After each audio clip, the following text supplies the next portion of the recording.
Right, hopefully the magic will happen. Sending data. Come on, pick it up, pick it up, pick it up, pick it up. Yes, Oh, yes, yes. Yeah, it's a black screen. That's not a good thing.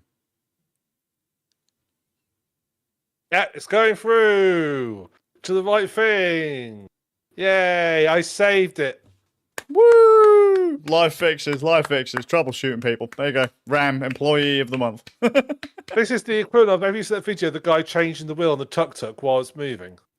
Nah, mate.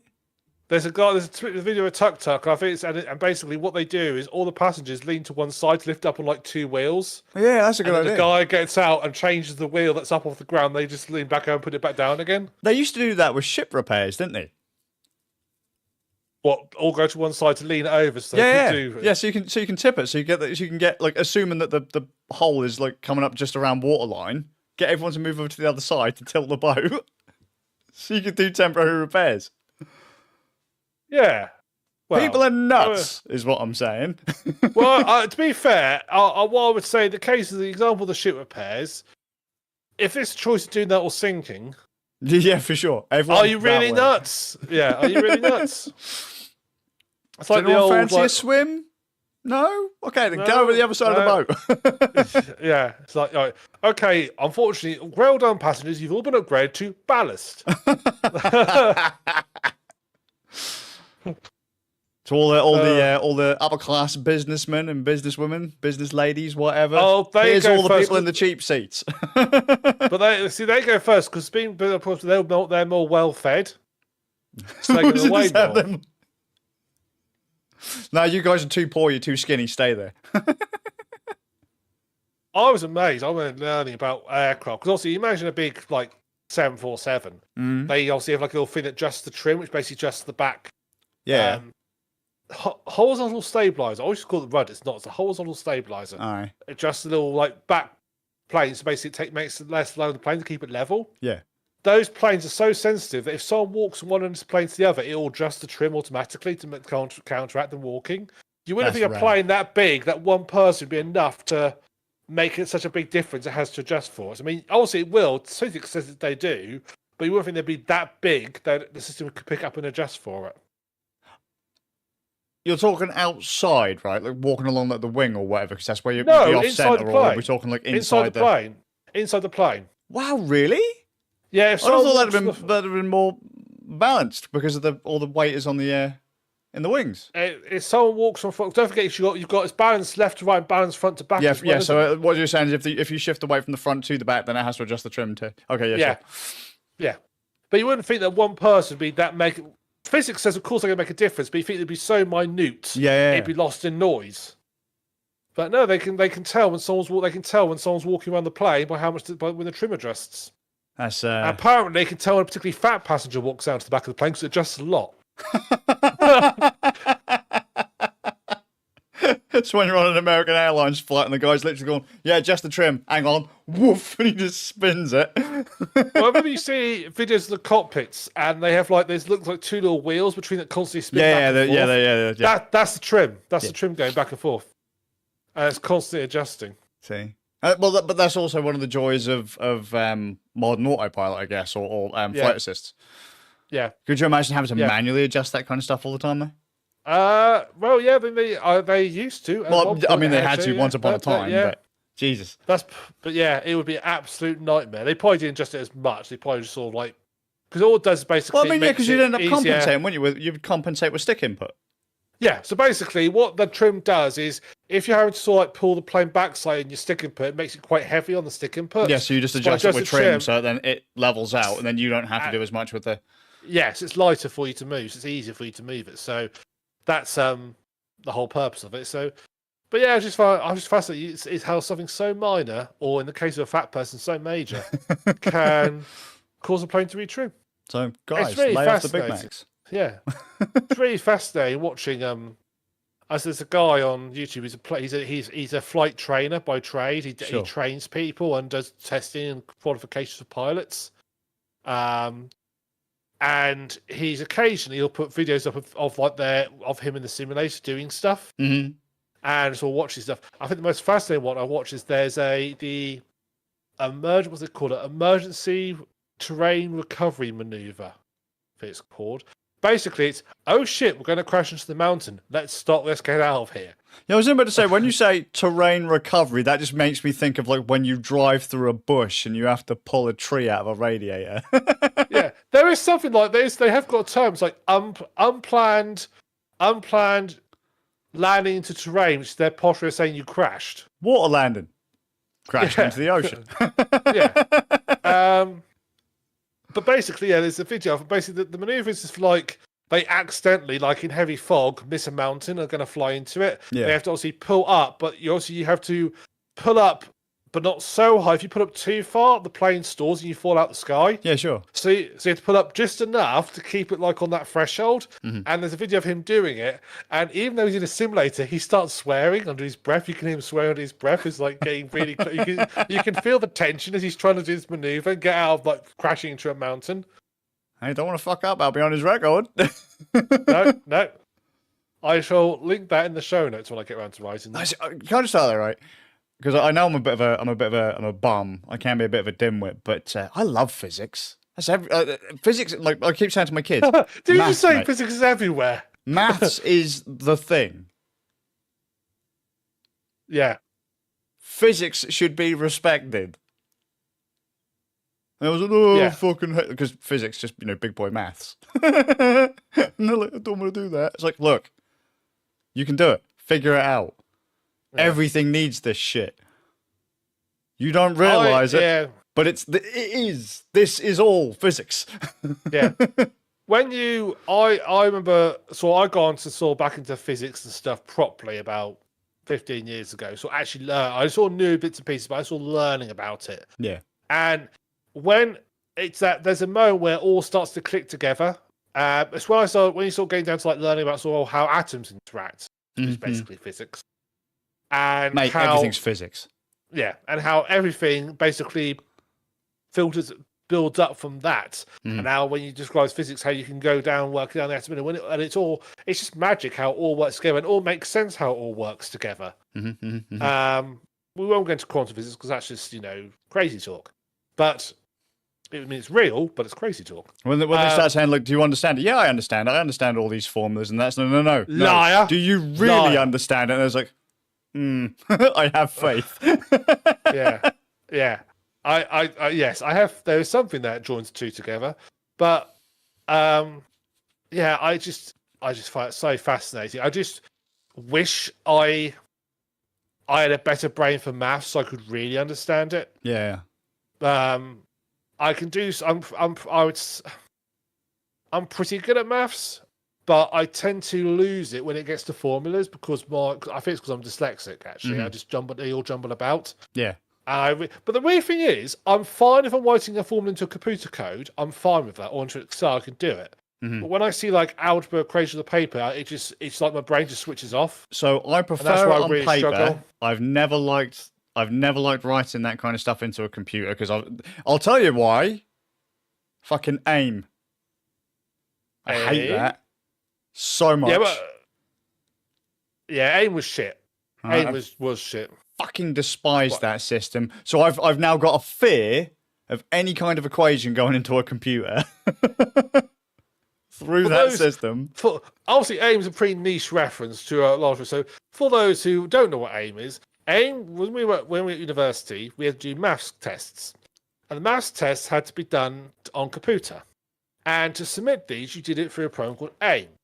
Where AIM was a problem was that you had to format your answer back. So if it was something like rearranging an algebra equation, you had to type in with all the brackets, all the correct notation into the thing, and you'd submit it. If you were right, you got your points. If you made one mistake that was simply a typo, that was it. You lost it. And because you had to type in in a single line, so it's not like on a bit of paper you draw it over. Say you're doing one over the other, you draw it out on several pages. You don't type it in a single line. There was one point where you do truth tables and work them down, and on paper you draw it out as a table. In AIM, you had to write it as a single line, which meant lots of curly braces. You miss one curly brace, you lost marks. Yep. it was a troll system because there was no. They had no functionality to like proof, like to like. All it needed was a function to say proof this. It could go. There was no debugger. All it needed was something to go like, this doesn't look like it's formatted correctly. Are you sure? That's all it needed to do. Mm-hmm. So you could say yes, I think I'm sure. But if you say it's not, but it just. Well, yeah, if I compile code and I've done it wrong, it goes, "You've cocked this up here, son."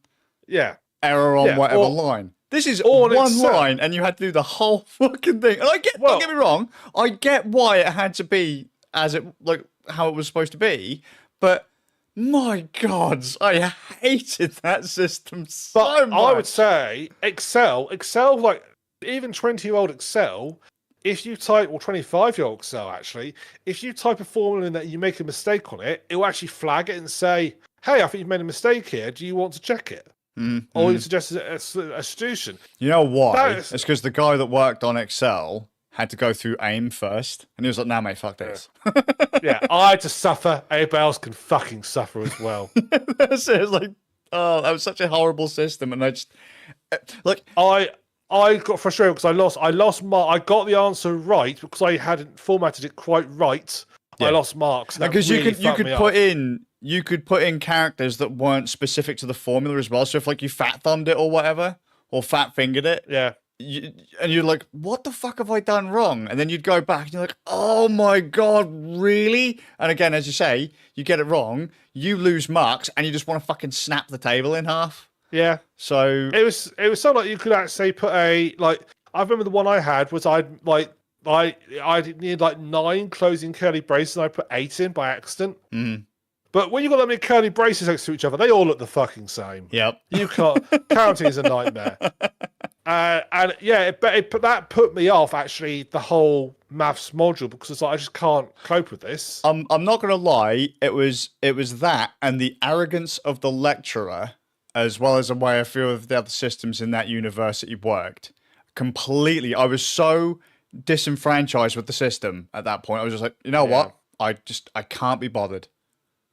Lecturers, very few lecturers who felt approachable. Yeah. Well, some of them you couldn't even fucking find them. I get it. It's university. They're doing their own thing, right? But when even your advisor or whatever, because, we were assigned a lecturer to speak to, they'd have like 10 lecturers and it's like, oh yeah, well, they're in their office at XYZ time. Trying to fucking find those assholes. Yeah. Yeah. Nightmare. And that's my point is, yes, the university does something. However, those are paid by the university to teach people. Mm-hmm. Well, it was surprising because after I left, I had a bike accident and then shit happened, as you know. Thank you for that, Ram. Lifesaver. Right. When you told me you were asked to vacate the lab because they were showing around new students, potential new students. No, they're kids from a secondary school. They want what? I thought they were bringing around people who were going to join the university. No, they were kids who were going to come play with the robots. The robots that I was programming for my computer course. Wow, that's even worse. I was fuming. Wow. Yeah, when you said that to me, was I already out the door by that point? I was, right? Because that was you're gone by that point. Yeah. My fucking when you. And the other thing was, I was enjoying that class. That's the one I was really enjoying that class. Well, because they were letting you rewrite chips and all that as well, weren't they? At that point? Yeah. Fucking no, I was furious. I could not believe it. I thought you were taking the piss. Well, now I think it's even worse. Now that I've found that bit out. From what I understand, loads of people left that course. They just couldn't take it. I was like, why are we paying so much? I'm effectively paying thousands of pounds for a reading list. Yeah. Because I'm not actually getting any no interaction with any of these lecturers. So well, that's what university is.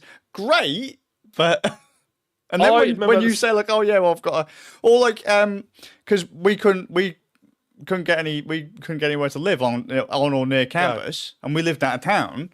So old Freeman, he didn't leave. Some of his last lectures didn't finish until late in the evening. And we had to be we were on a train. We were on Alton Broad North and Lowestoft train station by fucking 5:30 in the morning. Yeah, the first week we were there, I was getting up about 4:30 every day. Yeah. And I was picking up people, taking them to the train station. We were meeting you guys there. We were getting in to get the train to get there, to be there for like 9, half 8 or something. Mm-hmm. And we were finishing like 8:30 at night. And I was getting home like 8:30, 9 o'clock every night. Yeah. And then straight to bed to get up at 4 a.m. again the next day to do it. That was like the first week. It did ease off a little bit after that. But the trouble was, there were days like I had one lecture for an hour. Yeah, that was infuriating, wasn't it?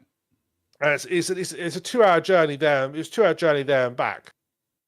I actually think,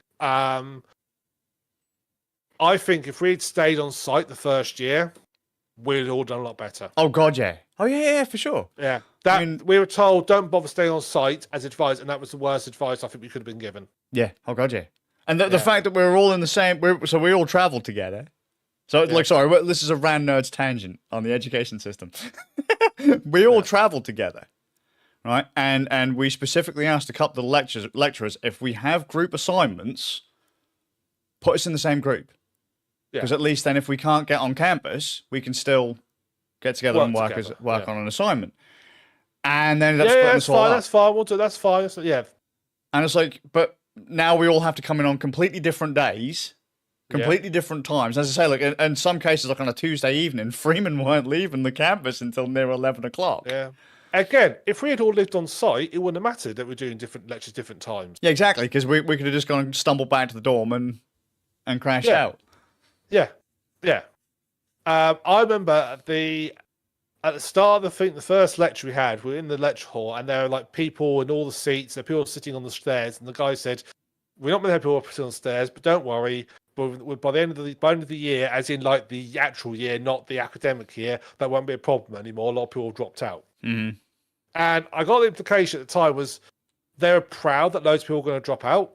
And I actually think when loads of people drop out of a course, it's usually lots of people drop out of a course, that's a reflection more on the educational ability of the people at the course. Because what you're saying is all these people who have supposedly passed the grade to be good enough to come to do this course, but most of them are going to crash out. I would argue either your induction like criteria aren't right, or your course is badly designed or badly taught. Yep. And I think a lecturer should be saddened, because you're going to get dropouts, of course you are. Yeah. But it should be saddened if the majority of people come to their colleges drop out. I heard they failed. So I heard they lost a good 2/3.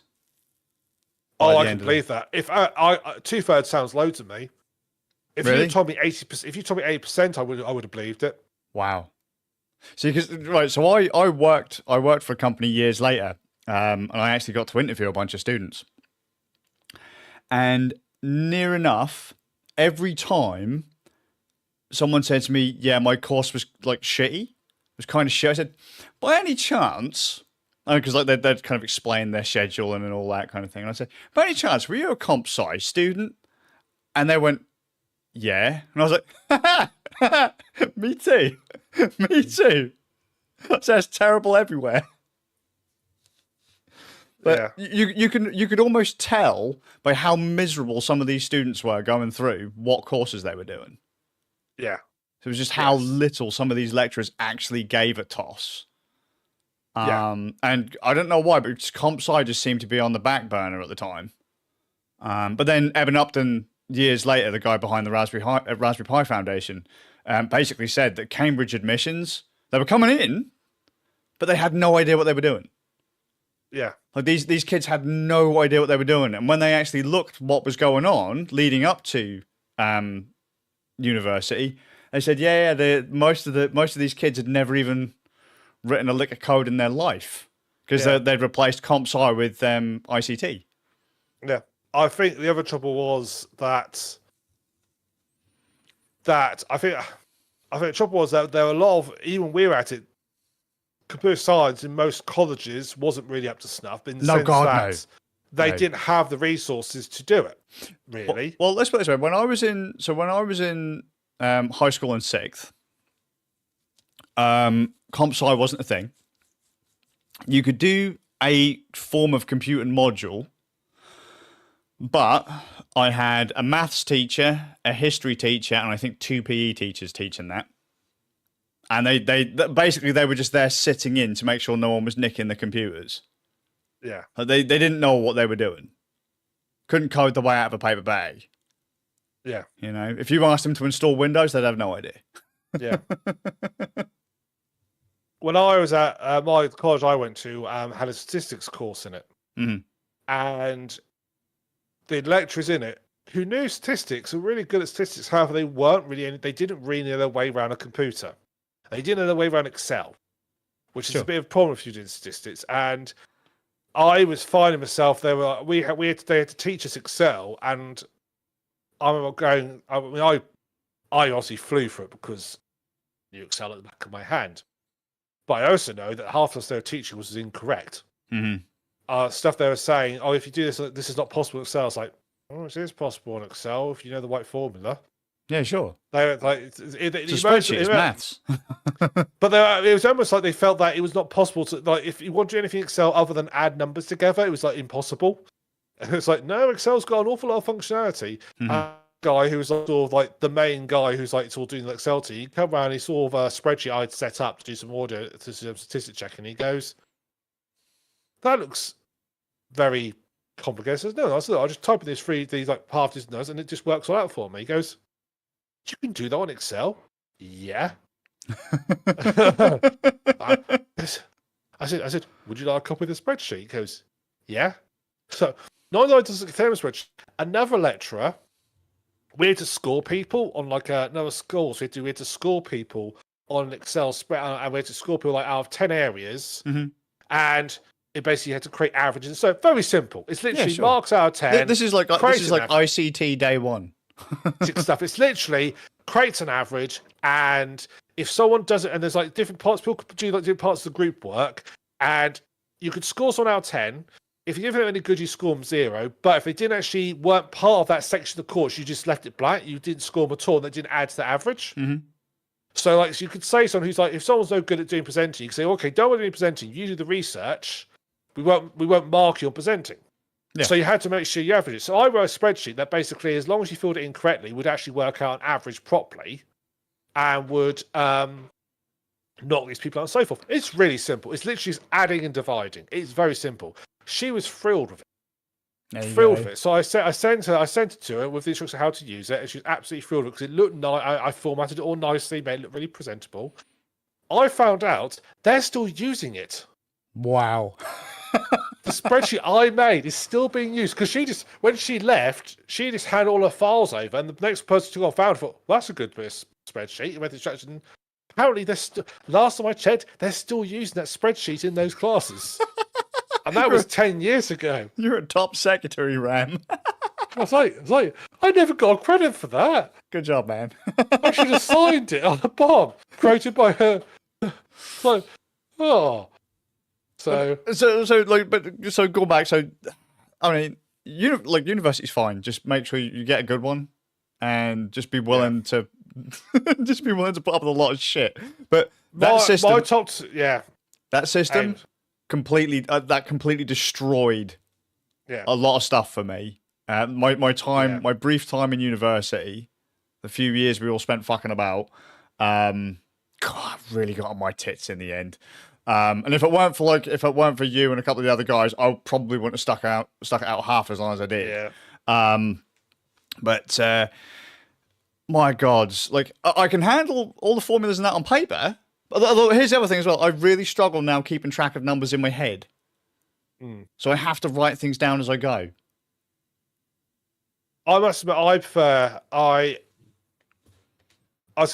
think I find it easier to type things up when it comes to formulas, because I think I'm good at Excel. I can do stuff into Excel fairly well. Mm-hmm.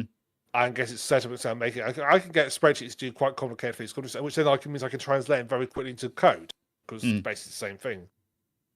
But I struggle on paper. Formulas just go. It's like they just turn to squiggles for me. Yeah, I get it. And I think the trouble was, I think I've actually got fairly good maths knowledge. However, I've got lots of blank areas, and those areas, unfortunately, are important building blocks. Yeah, sure. And I've missed them, which means that it's almost like you've got a car. Some parts are designed really well, but other bits bing at you all the time. And unfortunately, I've got the bingy bits. Oh, yeah. Which basically, and yeah, maths is something that I would like to be good at. Yeah. And I find maths interesting. I almost want to sit down and actually have the patience. I really want to sit down and actually have the patience and actually almost teach myself from scratch again how to do it. It's basically algebra that fucks me over. Algebra and calculus. I sort of know calculus. I get the general principle, but I think I need to understand algebra and do calculus, and I really need to just learn. I think if I actually put the effort into learn algebra properly, I'd be all right. Learning things properly, that's important. Yes. Yes. I'm just going to learn this bit, and then all of a sudden things get a little bit more complicated, and you're like, oh, no. The trouble is that with maths, and the way the UK teaches maths is it assumes everybody has to move on at a certain rate. Yep. And it's very easy to get left behind. It is very easy to get left behind. And trouble with maths is there's no easy way to catch up unless you put a lot of it in your spare time. Reading and writing and learning, actually, you can pick that up over time, just naturally. Yeah. Even if you get air quotes left behind, you can pick up and you also get competent. So, for example, I'm a shit speller, but I feel I would like to think I'm fairly good vocabulary. Fairly. When I'm drinking Magners, fairly elegant. He's left the cider zone. I've left cider zone. You're my best mate, you are. In it, mate. I love you, but maths, if you miss a fundamental, you're sort of screwed. Yeah. Because you won't understand anything that comes after it. And then when you get to the next tutor, they assume that you've already got all these fundamentals in place. See, I had that going through school as well, because obviously I had bad health going through school.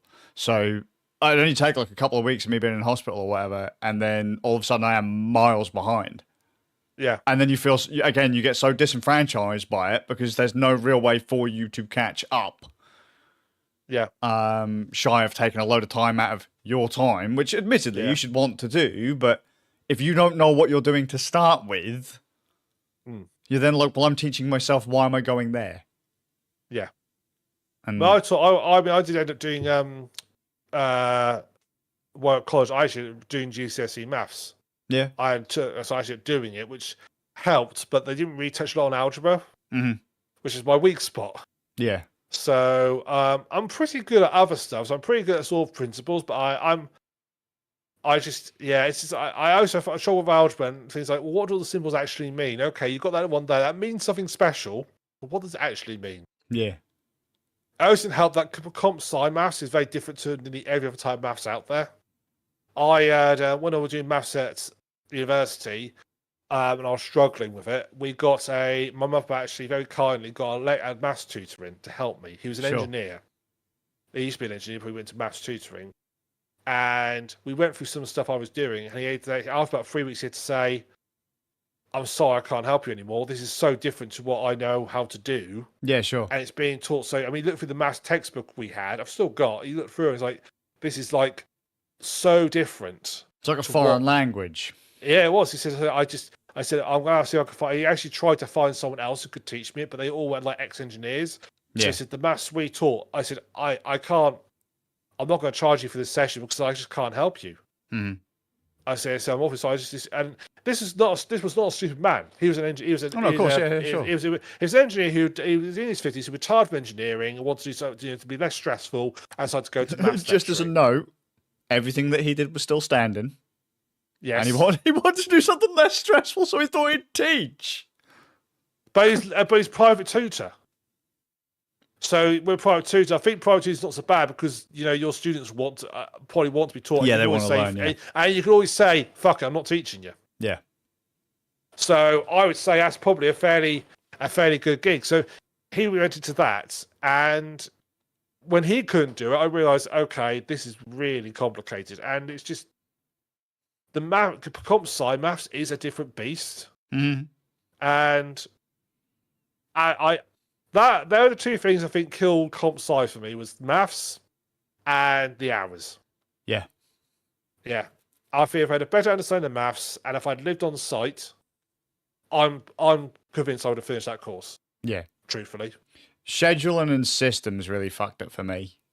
Yeah. I was willing to learn, because I found a lot of stuff in Comp Sci really easy.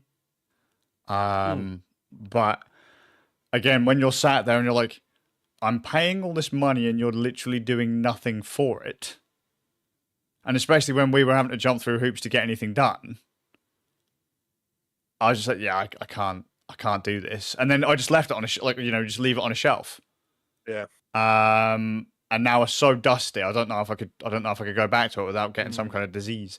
The final nail in the coffin for me for Comp Sci was we had to write code that would emulate how a CPU worked. Mm-hmm. And it basically taken a text file that was in like as a assembly code commands in a text file, not binary but actual assembly commands. Yeah, sure. It'd parse it, process it, and then it'd work on those, and basically it worked like a CPU does, and in software form, so you could run code for it. And I spent ages writing this code, and I got it working, got it right. I was teamed up with somebody who he lived in Norwich on site, so it was all right for him. He could pop in, I couldn't, so we had to find times to meet up. Yeah. And bless him, he did work around me.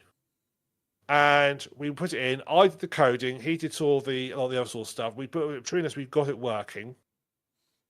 And finished it off. He was happy with it. I was happy with it. We went and handed it in, put it into the little pigeonholes. And then about a week goes by. We put it in with a couple of days early. We actually put it in a couple of days early. Mm-hmm. A week goes by. He rings me and says, "Have you had a letter from New Air?" He says, "No." He said, "You better go when you go check your people. You'll have a letter." Get there. And apparently, we'd put ours into the wrong pigeonhole. The pigeonholes that we went to was next door to when we put it into. We'd just gone down there. We both put it into the wrong one. Oh, no. And because of that, we were told, it says you effectively hand it in late, which means your cap is capped at a pass. So we got our grade capped at a pass. And just as a note to people, university is very cutthroat like that. Yes. They don't fuck about. But then they're also not particularly, honest mistake there. It was because we both did it. We both put it into the wrong one. Well, I had seen as well at the university we went to that some of those kind of the pigeonholes, the drawers, were allocated time slots. So if you say if you were finished a day early, you'd go a hand in and go, "Oh, hang on a minute, this isn't marked up for the right course right now." Yeah, and you'd have to wait. Yeah. Well, the fact is, I mean, I would not put it in about reading the label. Yeah, sure. Of course. I'm still convinced that it was mislabeled, but then because we both did it wrong. Yeah, of course, yeah. But then we both went put it in at the same time. So one we could just simply fold the other. Yeah, but I don't know.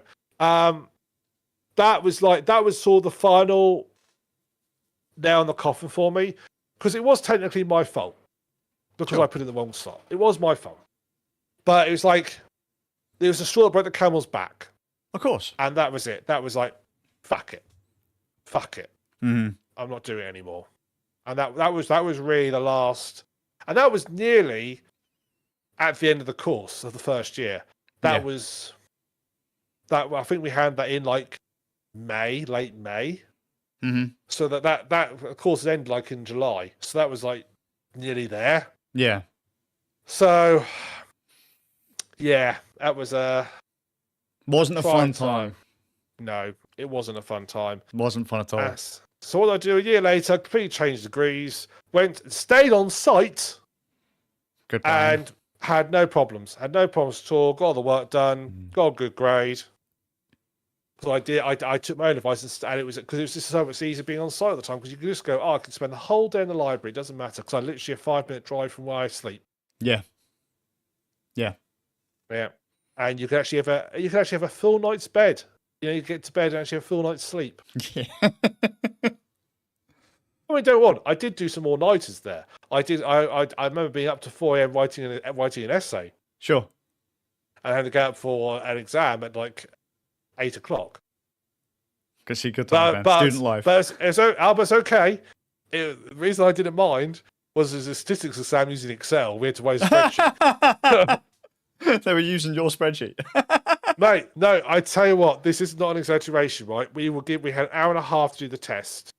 And once we were done, we had to you had to fold your paper, put it on the end of your desk, put your and it's all say I'm done, basically. Mm-hmm. Nowhere to lie, I was done in 15 minutes. Good job, man. It was an Excel spreadsheet. I didn't even have to look because it said, okay, I want you to get your exposed to do this. Like, I just literally read through the first page, because I knew Excel really well. Mm-hmm. I typed it all up, got it all done, submitted. So I think I wrote the whole thing in 10 minutes, spent 5 minutes just testing it, making sure it worked, and then emailed it over to the store lecturer who sat at the other end of the room, emailed it over, it's all looked up and it can't be done. Yeah. It's done. It's done. And I think they thought I was taking the piss. And you're like, just because you guys can't do it. Yeah, it's done. And so it's like, well, if you think you're done, you can go. It's like, all right then. So I left. There you go. And then you went to bed. No. I went down to the library. The next person came out an hour later. You just sat there watching, weren't you? Going, yeah. And I got the highest mark on the course on that test.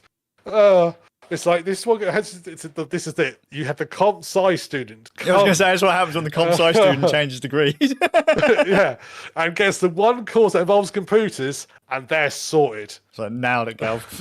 Yeah. The introduction to that part of the course. Oh yeah, and this is a computer, and Ram's like, I'm already sat there. I've already rigged it all up. I've got it going. Yeah. Got my RGB hooked up. Yeah, I wrote for our second year. I had to do a statistical analysis study.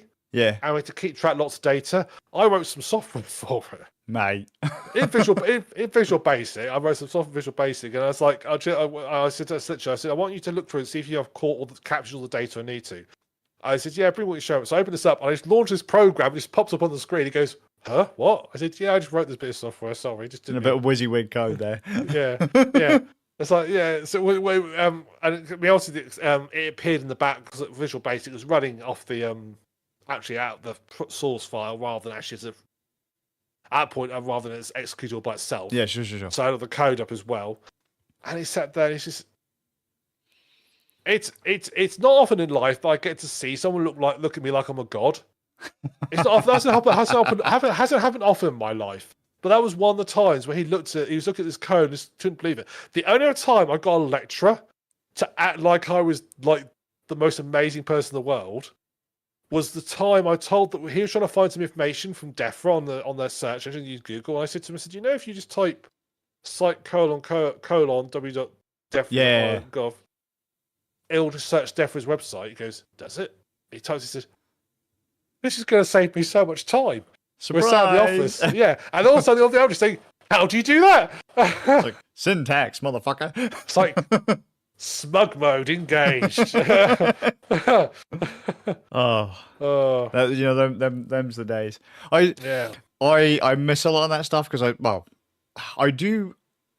I still love computers, but just to know that I've gone from being able to comfortably write code and all that to basically being a complete nugget, and now I can barely hold like my because I was going through some health issues way back then.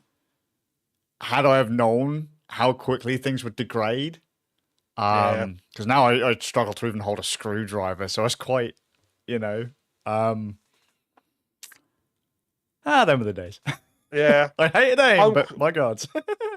I'm quite pleased that they are teaching Comp Sci courses. My friend's daughter, she actually has Comp Sci as an actual part of her school day now. Yeah, so do my boys. Although, funny enough, actually, so one of my boys is listed as doing Comp Sci, but when he brought back one of his assignments, I was like, nah, mate, that's still standard ICT. Well, I asked her, what have you been learning? And she says, we've been learning about variables and constants, all that sort of stuff. I said, really? Actually, I was saying the same thing. They actually teaching this and sort of got talking to her, and she's like, I was a bit confused by this. So I was with Adam because I could reel it all off. Dead relative guy. Yeah. They're not there. She's at the stage, they're not using a proper that's not fair. They're using a visual language. Stuff like what you call it? My brain's gone. It's something like It's something. It's like a pun algorithm. It's called the software they're using, but the way she described it is it's clearly visual. It's a visual program, a bit like Scratch. Yeah. Sure. What's she call it? Alga logic or something. It's a pun. It's a play on algorithm. Sure, because my boys have done a bunch of stuff like that, but it's like they're blending a lot of things under Comp Sci now. But as you say, I am glad they brought it back. Because for the longest time, they're actually teaching programming, which is nice. It's visual stuff. No, because for the longest time it went away. Computing in the UK, given our history in computing, we went from being absolutely fantastic in computing Comp Sci and all that. Our education's in Comp Sci was fantastic. Look, my school, we fucking invented the computer. Had comp labs. We fucking invented the computer. Right, but old Charles Babbage. But somewhere we decided computers were as good as they could get, and we'll just teach people how to do spreadsheets and type up Word documents. And that'll be all we teach for computers. Trouble is, the people who make these decisions tend to be the people get into positions to make these sort of decisions, get into positions of power, tend to be old fuddy-duddies, or they tend to be older, so they base what they think based on what they grew up with. And it's like, well, why did you need computers when I was a youngster? So why do we need to teach it now? They don't look to the future very much, or because they don't understand it. I mean, isn't it famous that I think like exactly what happens now? Like, isn't the chap in charge of cybersecurity in Japan doesn't actually own a computer, doesn't know how to use one? That would be terrifying. I'm pretty sure that is true. I'm pretty sure it is true. I'm actually going to Google it now, but I'm pretty sure Japan cyber security.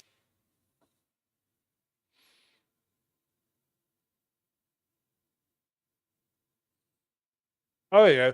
Japan cybersecurity minister admits he's never used a computer. He doesn't even know what he didn't know. He didn't know. And when asked about his professional life, do you know what USB drive was? Well, that's probably a good thing, because at least now we know he's not getting hacked. None of his accounts are getting hacked. Oh wait, he doesn't have any. Yeah, and that is a cyber. But someone put him in that position, and the trouble is, he's made decisions on policy related around cybersecurity. Well, maybe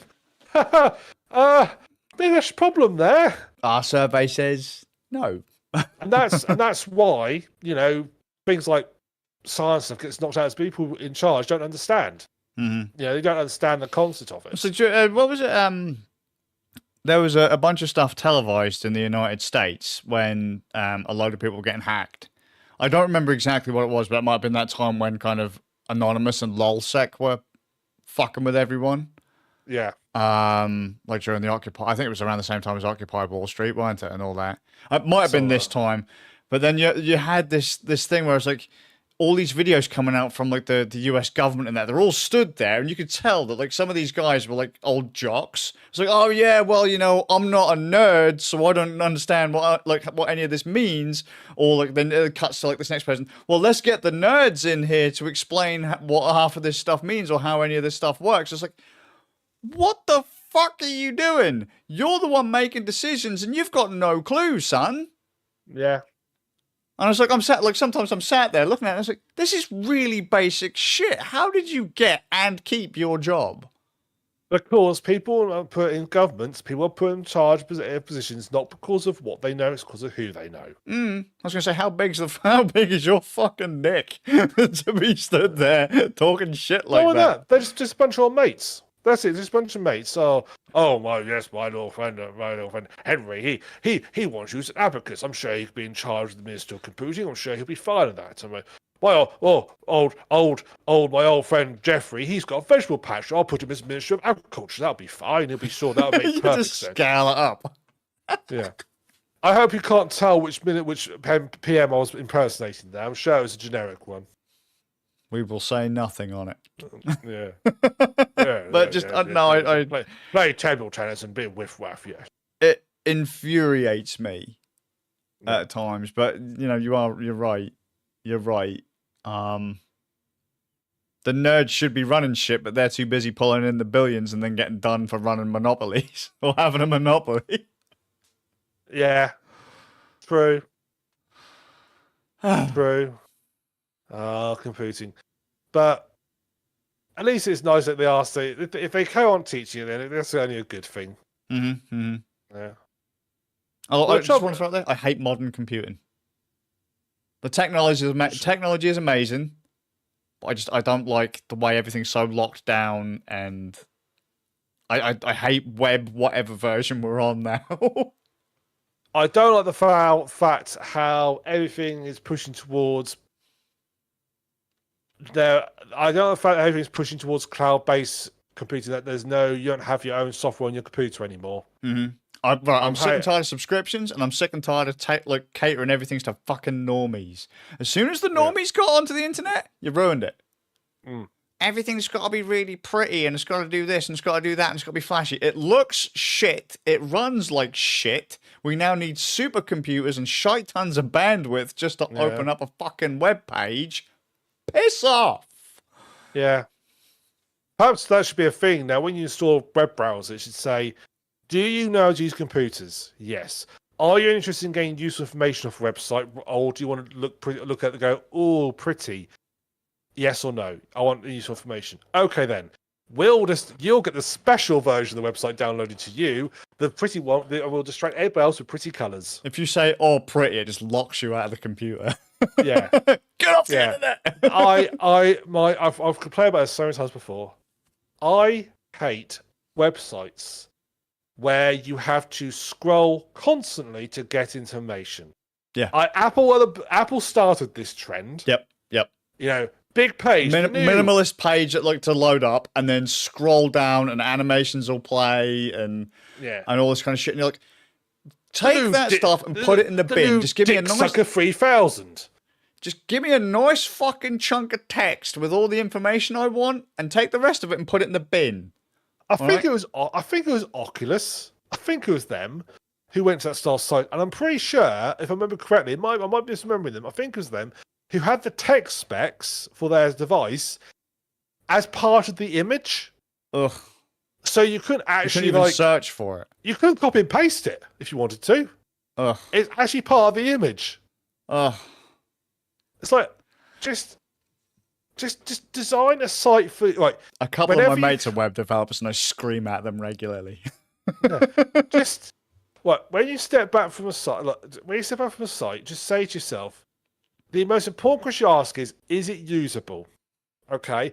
The most successful sites, generally, unless you're Apple, are the sites that are usable. Look at Amazon. Amazon is, by modern standards, fucking. If you use how modern website design goes, Amazon is shite. Agreed. On websites, but that's why it's good, because you want everything's in a menu. There's menus everywhere. You can click on and find information. It's generally very easy to navigate because they've made it usable first. Well, in general, can't find that paying 5 page ain't. That's not easy. I remember Lycos, which is no longer a search engine. They went to mobile devices at one point. I remember on their page there was like their little navigation thing was like a series of like 6 dots that you clicked on, and it like brought the next page up and so forth to move things around. But the dots reordered themselves every single time. Excellent format. So exactly. So like your home page might be like at 12 o'clock on one page, but might be at 6 o'clock on another page. And what it was doing was like almost rotating a wheel. Basically, as you went down each page, sort of rotated it round, as it were, if you see what I mean. Right, yeah. So like the page you're on was always at the top, and then the L there is rotated round. Why? It looks it looks pretty, but it's fucking a pain in the arse. But that's because we didn't have standards back then. You know, that was still kind of like the Wild West of the internet, weren't it? Oh no, this is the more modern Lycos site. This is about from a few years ago. Oh wow, I didn't even know there was still actually even a. Lycos was still a thing a few years ago. They were selling smartwatches. That's quite a leap. Yeah, we're still computing to a degree. Not much of, but I think it was smartwatches they were selling. Some rebranded tat from China. Oh my god. Yeah. No, Yeah. Lycos launches wearables. Yeah, it was a little fitness tracker. No, that's got to be some generic fluff they've got from. Oh, yeah, I'm sure it was. Terrible, absolutely terrible. Yeah, I will say the Japanese and basically anyone from East Asia, their websites are still kind of like how our stuff was back in the late 90s, early 2000s, like text everywhere, hyperlinks everywhere, really, densely packed. Yeah. Their stuff's it's beautiful. And they pull information off those things in just huge amounts of information in no time flat.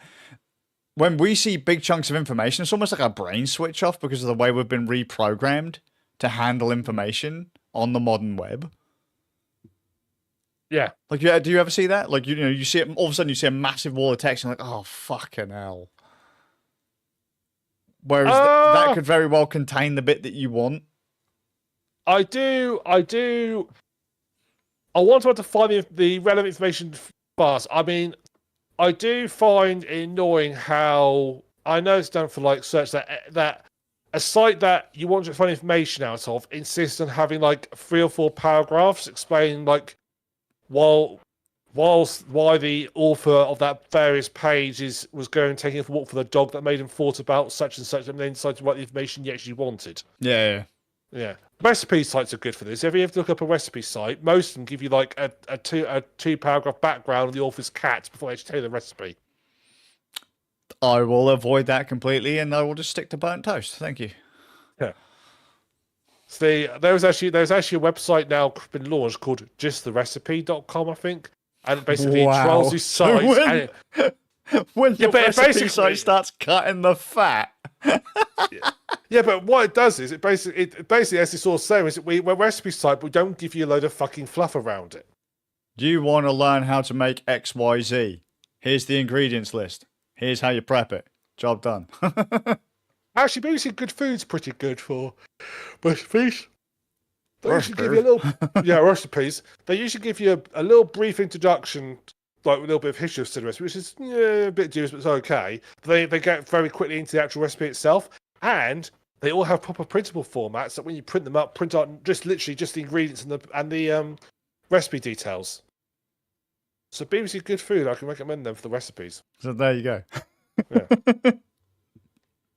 I don't know, I can't. Like I say, I just can't stand modern computing. I can't. That and everything being soldered to the board. Come on. But then that's not profitable to make things repairable. So no. Don't get me wrong though. Amazing technology, just to see waste. Mm. I mean, I think computing's going to go.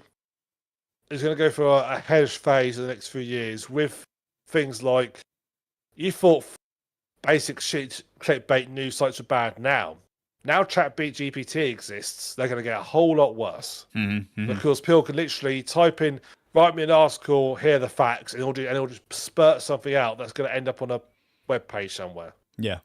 And you're just going to. Well, you're already starting to see it, aren't you? They're at like loads of places are advertising that they have AI assistants to aid in the writing process. Yeah. Like, oh hey, you've written this thing. Well, don't worry, pass it through here, and we'll spit out something that's more clear and concise and all that. Yeah. Or hey, what are your bullet points? Give us the bullet points. We'll create a presentation for us. What the fuck are you lot doing? I can't complain too much about that because I may have, when I was trying to write a decent covering letter for a job, I was like, I can't word this properly. So this is what I mean. This is terrible. But I went to ChatGPT, she put the key facts and it wrote me something that's far better than I could ever write. But this is what I'm saying. This is terrible. So we're complaining that this is what the internet's going to be full of whilst doing it ourselves.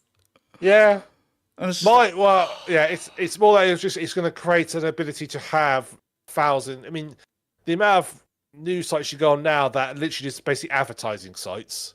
That's pretty much every single one of them, even the big ones. Yeah, but there are some which are a lot worse than others. There's some literally every paragraph has an advert in between. I try to. I'm not gonna lie, mate. If as someone who is tied to their computer majority of the time, I avoid social media as much as possible, and I try to avoid the news as much as possible because it's mostly clickbait bollocks these days, and 2/3 of it, you'd swear, was written by the kid in the mail room. Yeah. You know, it's like, why is this news? Why do I give a shit about what? Oh, look, this person has come out as a toaster, and they're now investing 33p in the local football team, and then something actually newsworthy happens, but it's buried under all that other kind of fluff. I don't tend to use news websites. I use a couple of news apps because they tend to be a little bit more. I find they're more filtered. Sure. They tend to not be full of. They tend not be full of ad. They're not full of adverts. I used to have everything set in. So I had a couple because I used to love RSS back in the day, and I would save specific feeds, and then I would pull all of my news from that kind of stuff. So I would have a heavily filtered. I used to do that as well back in the day. But then it gets to be a bit of a ball ache to maintain it. And in the end, I was just, you know what, I can't. There's nothing particularly interesting. I'm not going to die if I don't know about this stuff. I used to use RSS feeds, but when I saw like smartphones came about with apps and stuff, they started charging for them. Yeah. Like a lot of websites, like, well, you either pay for a subscription to our website, you know, oh, hey, fucking for £3 a month, you can be a member of XYZ news site, and you don't get access to any of the feeds unless you pay the subscription either. It's just like, or like the fees are like subscription plus whatever. It's like, fuck off. Well, I guess it's catch-22 for a news site because they have to pay their authors and stuff somehow. Well, of course, so I get it. I get it. It's catch-22, so I much prefer like the likes of, say, although I'm not a great fan of, not super fan of a lot of the articles and the way they're written. The Guardian actually comes and says, "Look, we don't want to have adverts. We need to pay people. So we're going to limit to what you can see unless you pay because we've got to pay to be able to keep doing this." Yeah. So whereas a lot of other sites, basically, you just literally I had to look something up on the EDP, which is our local newspaper website. And it's literally like 2 paragraphs advert, 2 paragraphs advert, 2 paragraphs advert. That's normal. It's basically, yeah, that's what they're all gone. Autoplay embeds and stuff like that as well. It's virtually unreadable. Mm-hmm. You know. Do you actually pay for any news sites or what? No, I sort of technically do because I use the BBC app, which obviously I pay a license fee, so sure. I technically do. Sure. But I find that I find BBC it's pretty good, not sending me too much nonsense. Occasionally something slips through that I don't care about and it's breaking news. But generally it's important stuff. Breaking news, the McRib is back. No, they're pretty good. So obviously at the moment a lot of it's dominated by a certain war that's going on. When they're looking for that sub, that was getting dominated quite. There's a lot of information coming out about that every so often and so forth. Physics. Yeah. Physics underwater. Physics is a harsh mistress and doesn't care about you. Yeah. And they are, and then so they do that, and then occasionally though you'll get something random come through, like a football team's made the Premier League. So I don't care about that. Yeah. It's not. I mean, you can sort of like tell it what you're interested in, but some of the stuff slips through the filters, as it were. Well, yeah, because they filter based on keyword. Yeah. And so, in their main app, you can basically say, "I want stuff based," and you can pick. There's a huge swath of things you can pick from. So, like, I've got the Ukraine war, and then at the moment I'm interested in that. I've got like science, technology, stuff. But I think when someone then plugs through the breaking news, they tag it as one of those categories it comes through. Yeah. If it's like vaguely related. So, but I tend to use that. I did the Skype at one point, but the Skype annoyed me. Yeah. No, I get that. I get you. So I tend to use BBC News now. I just burn it all off, mate. I burn it all off as soon as when my web browsers started aggregating news. And I was like, there's an article. Oh, that seems interesting. Click that. Cool. It starts kind of, figuring out what it is that I want to read. Yeah. Click the next thing. tries to figure me out more. Now, all I get is I get a wall of human rights violations and like other. I'm like, no, just turn it off, go away. I don't want to see any of this. Yeah. Like, and it's never actually anything serious. Yeah. Some guy cut me off on my way to get my donuts. He's a sexist, racist twat. Yeah. I've been experiencing a slightly altered version for this because I've been job hunting. Yeah. And I've been looking for some jobs because I've been going to the various major companies, looking on their sites, for recruitment and so forth. I went on one company, which is a dairy company, looking for some jobs up for service technicians for their machinery, working on milking machines, robotic milking machines, that sort of thing. For some reason, my browser now is convinced I want to buy a robotic milking machine, and literally every other advert is for one. Sure. Yeah, I reckon if I go on one of my web pages right now, I'll find an advert for it. When I go on one of the various web pages I've got up, I bet I'll find an advert for it. Up until a couple of years ago, I was. Oh, there's one. There you go. There's one. I was really hardcore about that kind of stuff, so I had stuff to block scripts and all that. But as the internet isn't built around privacy, never has been, right? And as soon as you start trying to block scripts, different trackers and all that, the internet breaks. The modern internet just falls apart. And it's so easy, and it's so easy. This is for Skazz's eyes, so you can verify. That, yeah. What I want to know, Skazz, is why is the guy so serious? I was going to say, mate, he looks like the kind of guy's going to stab you down a back alley. Yeah. Oh, mate. No, like, the thing is, I was so hardcore about privacy and computing and all that kind of stuff and just limiting all the crap on the internet because it annoys me. Yeah. I don't have much of a tolerance for bollocks and time wasters, which is funny because we've now been rabbiting on for, 600 hours? An hour?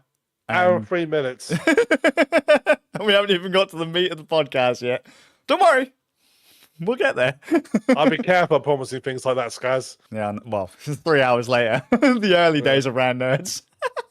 Yeah. The trouble was, it was so easy to piss in the pool and just completely ruin what you were doing.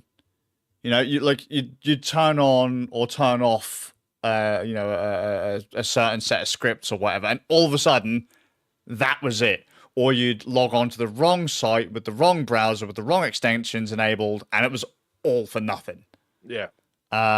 It was, or you'd use the wrong machine on the wrong IP, and it was just all gone. So I was just like, you know what? I'm just gonna real name everything online, which is actually hilarious because it's now harder to find me through my real name than it was through my nickname. But the internet's a fucking cesspool. Computing's gone completely in the bin. Yeah. To be fair, it's not so much computing per se; it's the people who use it. Yeah, so all the normies that have gone on it that. But once upon a time, would have been told to shut the fuck up. But now they're all on the internet, so they have a voice. And they managed to gather with this. There's only a handful of them, but they somehow managed to find each other. And then they start shouting louder. And then you think there's hundreds of thousands of them. Right. Skaz's been very generous and say they somehow managed to find each other. What he's basically saying is they find each other on social media. Because social media is designed to push these people together. And then they end up in a nice little echo chamber. They agree to meet up in the streets. And you think, oh my God, it's going to be chaos. And there's like 15 of them. Yeah. It's like, how the fuck do you guys make so much noise? You've shut down entire fucking cities. You've lost tens of thousands of people their jobs. How the fuck did you little keyboard warriors pull that shit off? Get off of Twitter, motherfucker. There you go. I have an issue with the terminally online, all right? I don't mind if you're doing something. Just get off social media. So, someone said something the other day that I actually chucked it. I was both chuckling and felt very sad about. Go on. So, Is this going to hurt my feelings? This is about one of your Reddit sites, Reddit. Ugh. Cesspool. It is, but cesspool I like to wallow in occasionally. All right. So Reddit has. I'm going to slightly butcher the timeline here because it's sort of like we're taking liberties with the information. Don't worry about it. Everyone else does it too. Yeah. So, but I'm actually saying I am, whereas most people would say this is true. I'm about to tell you. Now you can edit that if you want to. If you can edit that bit out. So about a month and a half ago, 2 months ago, so Reddit announced that they're going to start charging for their API. So for those who don't know, an API is basically a software way to interact with a website, or it's a software, but we're talking about websites here. And they're used for things like third-party. So like for example, there's a third-party Steam site where you can compare two people's Steam libraries. That uses APIs to query Steam and pull information out of it. What Ram is basically trying to say is that a website has information and an API is a way for another group of people to easily get that information without actually having to go through the website and find it all. They would have nicely categorized it, organized it, and then you can get access to it through the API. Exactly, yeah. The other way you can do it is through scraping, which is inefficient, slow, and is generally disliked by everybody concerned. Yeah. So there are a lot of these third-party Reddit apps out there that you could use. If there's an official Reddit app, if you want to use your phone, or you could use a third-party one. Third-party ones, a lot of people prefer the third-party ones. When I say a lot of people, I'll get onto that in a moment. Over the main one, because we thought the main one wasn't very good. Mm-hmm. Reddit then decide that we're not making any money. We're a big site, but we're not making any money. So we're going to start charging for the API. So all these third-party apps use the API. Can I just interrupt? I'm surprised they didn't do that already. They didn't. Now, I don't think people would necessarily object to them charging for the API. What they objected to was how much they were charging. Mm-hmm. Some people said they're charging 5 to 6 times as much as what you'd normally expect to pay. Oh. So quite a lot. Potentially trying to push the smaller apps out then? Basically, that's what the theory was. The site-wide theory was that Reddit didn't want people using third-party apps because third-party apps you can't put your adverts through.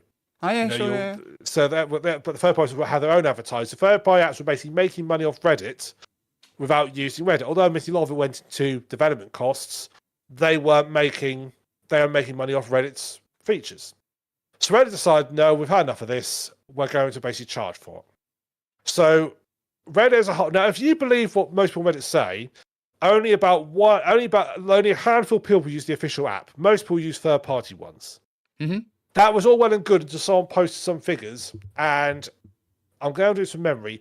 The main Reddit app had something like 100 million downloads. Mm-hmm. All the third-party apps combined had 500,000. Right. So you can't. And that was that was hilarious. That post. Watch people trying to explain why that wasn't the case. But it's like, well, all these people download the official app. Yes, of course they do. But they go to a third-party one, or they use the website, which isn't showing up here. It's like, you're telling me all 100 million people have chosen to use the website instead. Mm-hmm, mm-hmm. Or maybe most people don't care. So Reddit then... I mean, that's quite a gap. But I mean, like, if the gap was considerably smaller between the third party and the official app, then I'd probably say, well, you could argue, well, maybe they don't like some of the features or the way that it's bombing them with ads, so they go to a third party. But if the gap is that wide... It's a bit weird, isn't it? It's strange. It's strange. It is strange. Plus, the Reddit website's shit. Yeah. The app isn't that bad. People complain with the app. It's like, I've no problem with the app. I use the app. It's fine. I haven't got a Reddit account. Yeah, I have Reddit. I use Reddit quite a lot. Then people were posting on there, and some of these people posting on there were, and this is a bit that made me laugh. Like, well, yes, you see, it's only the casual users use the Reddit app. Us proper hardcore Reddit users use the third party app. It's like, mate, what do you consider a hardcore user? And secondly, you should be embarrassed to call yourself a hardcore Reddit user. Seriously, if you're a hardcore Reddit user, go outside. To use a modern phrase, touch grass. Yeah, mate. Breathe in the air. I mean, according to my phone, I use Reddit. Skazz not going to like this. I use Reddit between 3 and 4 hours a day. A day? on average. Dude, I don't even use my phone that much in a day. But it's all little bits, they all add up, RAM! I don't even use my whole phone that much in a day. 5 minutes on the toilet here a couple times a day. How long are you spending on the toilet, dude? First time when you have a cup of coffee on your lunch break at work. All adds up. Yeah, lunch break, whole hour just sat on the shitter, son. Right, so I don't consider myself, even with that, I don't consider myself a hardcore Reddit user. You filthy casual. I know. So I just want to go and say, just to say, call it bloody casual people ruining it awful. It's like, mate, fuck you, I'll get a life. Please, just get a life. This isn't worth it. This really isn't worth it. It's the same issue you have with people on Twitter. They're terminally online, right? And I say I hate normies being on Twitter, right? They're really hyper-emotional, fucking spazzing out over absolutely everything that they have nothing to do with because they feel like they're making a difference. Slacktivists, keyboard warriors, those kinds of people really fuck me off. Get off the internet so the rest of us can get work done, please. Yeah. Right? Stop hogging my bandwidth, motherfucker. I can use that for something decent. Yeah. If it wasn't for you lot, we wouldn't need fibre optic. Yeah. Pretty much. We can make do a dial-up, to be honest. Well, we can't because BT's taking it away soon. But oh yeah, true. Bastards. But I catering to the normies. I had a real chuckle at that. I was like, I just want to say, that really gave me a chuckle when I read that. The trouble with the power users though, sarcastic air quotes, power users, right? They're not the people actually doing anything though. No. There were some people who had some good points. Some people said that they were concerned that certain mods use mod tools that use third-party. So, for example, a lot of the automated moderator software, which will automatically filter out crap posts and so forth, uses the API to communicate with Reddit. And a lot of people say, well, there are third-party apps that have features for people with disabilities that the official app doesn't. Yeah. And they're like, well, I can't use Reddit I can't use the official app. So they have a fair point. Yeah, well, it's the same thing we have with VR chat and when they put in EAC, Easy Anti-Cheat, a lot of people with disabilities couldn't use VR chat anymore because, well, without the third-party clients, so there were some reasons why a third-party client was necessary. However, when they took access away, and hopefully Reddit does this too, they then start to focus on serious issues that should have been addressed years ago for a subset of users. Well, Reddit clarified that they were not going to block, they were going to basically whitelist mod tools. Yeah. So mod tools would still work. So they basically said they were going to whitelist mod tools. Because they appreciate the things. So Reddit then went to full protest. Yeah, I heard that they a lot of subreddits and that went private or something like that. That's right, yes. So quite a surprising amount of the I think something hang on 1 second before you say the numbers. Can I take a stab and say that a majority of them are back? Oh yeah, yeah. So, but to be fair, they only planned to go on a 2-day strike anyway. That was the original plan. Did it do anything? 2 days. Was it? Or did they get lip service? It didn't get that. They just ignored it. There was Reddit. So they are starting to do stuff now. Actually, they are starting to push back now. So at the time, the initial plan was we're going to shut our apps down. They're going to actually get most of the big ones, a lot of the big subs, and to be fair, a good chunk of subs went down, and a lot of the big ones went down. Did the Rand Nerd subreddit go down? No, I thought, yeah. Ram, I didn't. What can I say? I'm a sellout. So all the big ones went down, and they basically went down for 2 days. That was the plan. They all went private, and it was interesting actually because also a point. A lot of people said they actually preferred it because, actually, all these little subs now bouncing to the front page because they wouldn't normally get views because they weren't most voted. Now they're bouncing to the front page. They then came back and nothing happened. And then there was a memo leaked from the head of Reddit saying, "Look, they're going to go quiet for a couple of days. They'll be back in a couple of days. Let's not worry. It's not going to cause any trouble." They were right. Well, so what happened? Then what happened then was some sites. Kept going.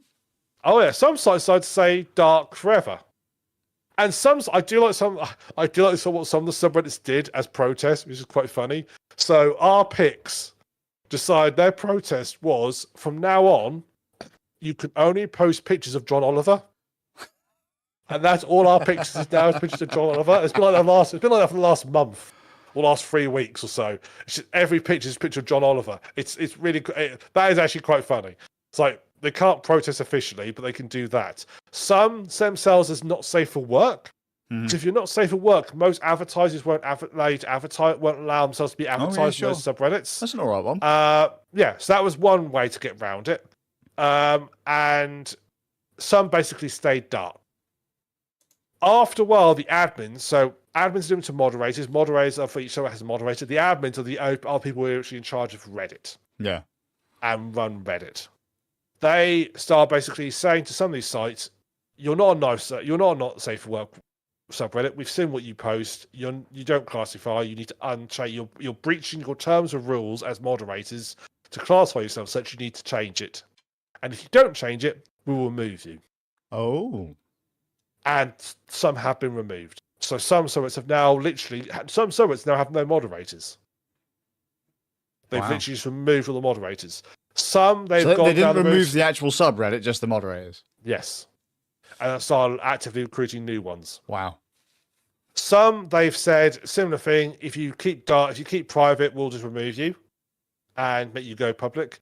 They are basically pushing back now on the more popular sites. So that clearly some effect's been had because they wouldn't be pushing back quite so hard on site, and they're only going for the big ones. I think it's the D&D subreddits had all its moderators removed now. Wow. Because they basically refused to change and got removed.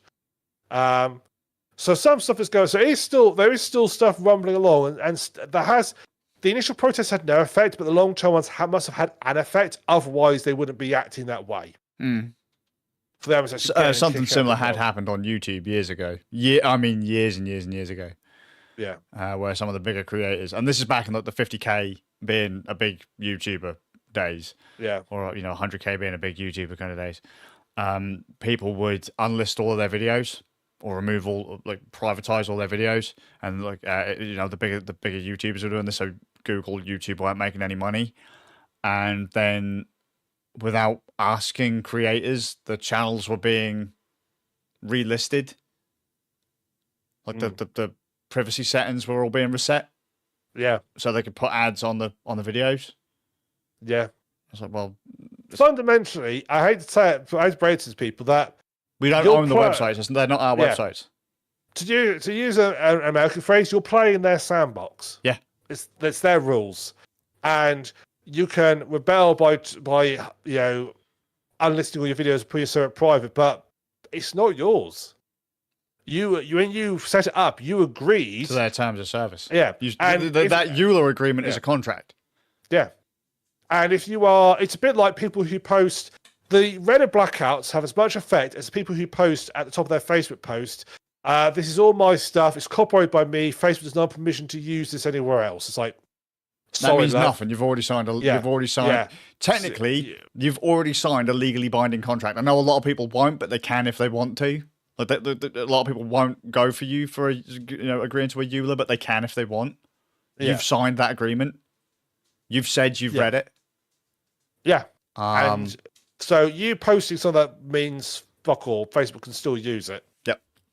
And there's nothing you can do about it apart from post it on there. Sorry to keep interrupting you, but when just as a note for anyone going free speech, is that America's First Amendment right or whatever? Free speech, yes. Whatever. Yeah. Right. That does not apply to the internet. That does not apply to private companies. Facebook, Twitter, Insta, fucking YouTube. Does not apply. Your First Amendment right stops the government kicking down the door and lobbing you in a cell. Doesn't stop fucking Elon Musk from banning you from Twitter. Doesn't stop the Zuck from going, get off Facebook. It's their shit. You do as they tell you. Exactly. That is 100% correct, which again, a lot of people just don't understand. And also, people in the UK, free speech doesn't exist in the UK. We haven't got it, technically. We don't have it because we have laws against hate speech.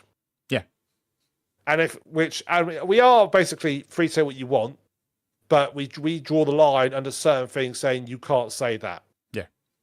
And the posts are moving on those quite regularly. So yeah, they can move. You have to fight to keep them in the right place. And so we haven't got free. That sounds more draconian than it is, but in day-to-day life, it's not a problem. Sure. Unless you want to start saying, I want to go murder all this. We should all go murder XYZ group. Then it becomes a problem. Yeah. But we have this. But as you say, America, you can say it to whatever. You basically can do what the hell like, and else it's not involving a private organisation. Yeah, pretty much. So I mean, it's not there. It's not. It's like saying, oh, well, I expect privacy. It's like you're on a public street, so you don't get it. And sometimes you actually have to argue that with businesses. It's like, well, you don't actually have any privacy. This is public. This is public facing. Anything inside, though, from beyond those doors, you've got control. Outside, no. You know, you have to be careful where the lines for your rights are very thin.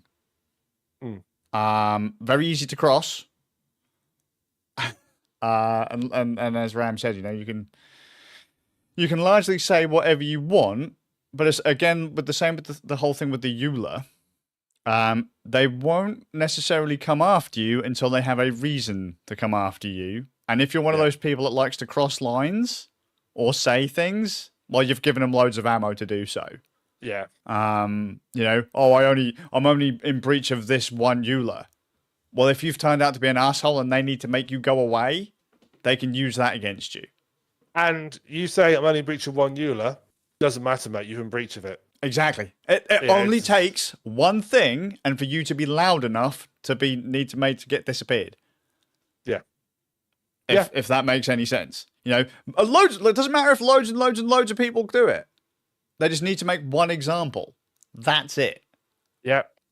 As long as they make a big enough example of you, hopefully everyone else fucking bucks up and toes the line. But yes, don't try and be a hero on the internet. Yeah, because it won't work. Even the best hackers in the world get caught. Yep, indeed. Indeed. Corporate paperwork is a bitch. And your free speech ain't real. It's not real. No. Don't go complaining to Reddit or who the fuck ever owns Reddit. Don't go complaining about Twitter or Facebook or, oh, my privacy. If you want your privacy, don't use it. Oh, but I have to because all my mates and my family are there. Your problem. I mean, the thing is, as you say, the important thing is that ultimately, most of the time, you're not worth dealing with. Yeah. So you can post... Yes, you can post stuff much what you like on site. You're not worth dealing with. It's only if you gain traction. If you post a hateful video on a site, you're going down. And what I will say is, just as a note, and also depends if you get reported.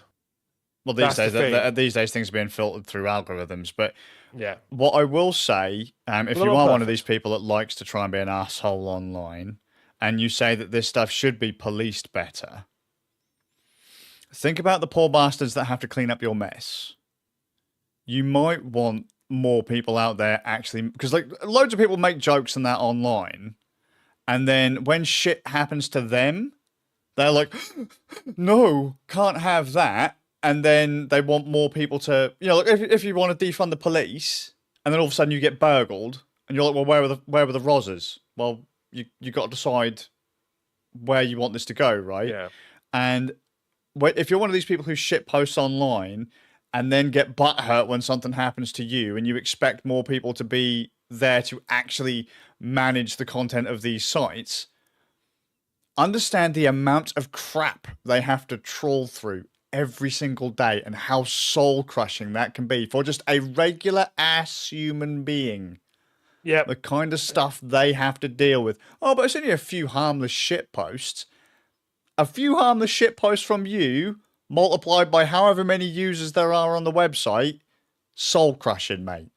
And I can guarantee you that those human beings are being paid minimum wage. Yep. And they point, and at their day, if they choose to ban you, odds are no one's going to do anything about it because you're not. You're just going to get bounced. Unless you go away to Zuckerberg, you're not going to get sorted out, really. So if they decide to kick you off, there's really no comeback. Yep. And you're dealing with so your fate is in the hand of someone who's earning minimum wage, who just wants to do a 9 to 5 job and get home. If they look on your site and they come across like one page they don't like the look of, I'm fine, just banning. I'm not going to go any further. You're making other people miserable, and realistically, you're too small to matter. Yeah. And I've been on the wrong side of that. And too small to matter swings both ways. Yeah. It's too small to be noticed, but too small to be noticed when you're gone. Yeah. And like I say, I've been on the wrong side of that. Yeah. So, you know, and when they cut you off, you're guilty until proven innocent. And, you know, good luck with that fight, because they've got more money and more time than you have. Even if you're in the right, chances are they're going to win. It's not even worth. A lot of times, it's not even worth fighting for. So, well, I'd say more the point that it's not so much they've got more times that they simply can't. They ain't got enough time to bother to actually look at your stuff again. It's easier just to ban you, and exactly. It's easier. Whereas the legal justice system works on, it's better to let some guilty people out if it makes sure people doesn't go to jail. With most sites, it's better to ban a few innocent people as long as we get all the people we don't want on there. Yeah, for sure. And that's how the philosophy work. And if you're a small YouTube and you get banned, they're probably not going to bother looking at you again, because it's not worth. Well, you're not making them any money, and you're just using bandwidth. Yeah. And it's not worth hassle unbanning you. But I've seen people with massive YouTube channels who, like, all of a sudden terms of service change, and something they did was fine before, but after that change in terms of service, it wasn't. And then they're like, you can't have that anymore. And then all of a sudden they're gone. Kind of like when you see royalty-free music libraries change hands. Yeah. And so, well, yeah, you used it. That license applied then. It doesn't apply now. Yeah. You got to go. And then, you know, people start disappearing. They don't care. Big company doesn't care. That's on you. Yeah. So, yeah. And a lot of the times, good luck even trying to get in contact with an actual human, even if you have a legit query. That's my point. Is that you're too small to actually be worth dealing with. Yeah. So that's how I've had issues with Google and YouTube over what's the advertising platform? AdWords. Yes. Trying to sort something out on AdWords, and mate, because like, hey, you don't pay enough. So, okay. Yeah, you don't earn them enough. So... Yeah, you're not putting enough onto the platform for us to like. You're not Sony giving us millions or billions to push ads. You're giving us like a couple £100 every however long. You know, you don't matter. Yeah. No, it's true. In the grand scheme, you do not matter. Nihilism. YouTube, Facebook, Twitter, Reddit. They don't really care. Nope. But they know you need them. Well, you sarcastic approach need them. They know you'll be back. Well, you're a hardcore Reddit user, so of course you need them. I can't believe someone actually would say that. I mean, how sad and lonely are you in life to actually say I'm a hardcore? I just. Let's be fair though, mate. There are some areas where we would consider ourselves power users. Yes, but I wouldn't go shouting about it. Well, no, not on a forum or whatever. But then let's be fair. I've done it like 50 times on this thing. Get the normies off the internet. Yeah. Because then we could cut all the fucking fat, reduce the amount of bandwidth that needs to be used. The internet would probably actually work. Can we get rid of the hardcore Reddit users? Actually, yeah, they're probably. Who do you reckon's using more bandwidth? Like the hardcore ones, because they must be on there 16 hours a day. I don't know though, because have you seen what some of these normies look at? Yeah, but they're looking at the next cat gif, aren't they? And those gifs eventually add up. No, because you got to think, like, the hardcore user probably ain't sat there watching gigs and gigs and gigs of videos. Oh, I don't know. But the average normie sat there scrolling through TikTok and shit. Those memes aren't going to like themselves. I have a point. It's going to be a toss-up, isn't it? Yeah.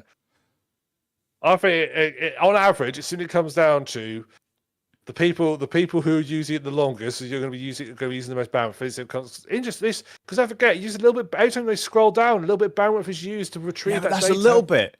You got to think of what the content is, though. Is it text and image based? Or is it video based? Right, my opinion of this is, as a air quotes casual Reddit user, there's a lot of points on Reddit. It's like, I've exhausted all the stuff. I'm going to forget out this site today. So they must be desperate. They're looking for their next fix. So they're going to be digging deep through lots and lots of subreddits trying to find something tasty and morsel. Well, what would you say is using more bandwidth, right? We're gonna scrape it, okay? 4chan, Reddit, TikTok. Well, per logic says TikTok will be used. How many users on TikTok? Lots. The most casuals are uploading and viewing on TikTok. Yeah. So if you get rid of the casuals, we can bin off stuff like TikTok. We can get all that bandwidth back. Yeah. I think TikTok's going to get itself banned anyway in a lot of countries, the way it's heading. Maybe, I don't know.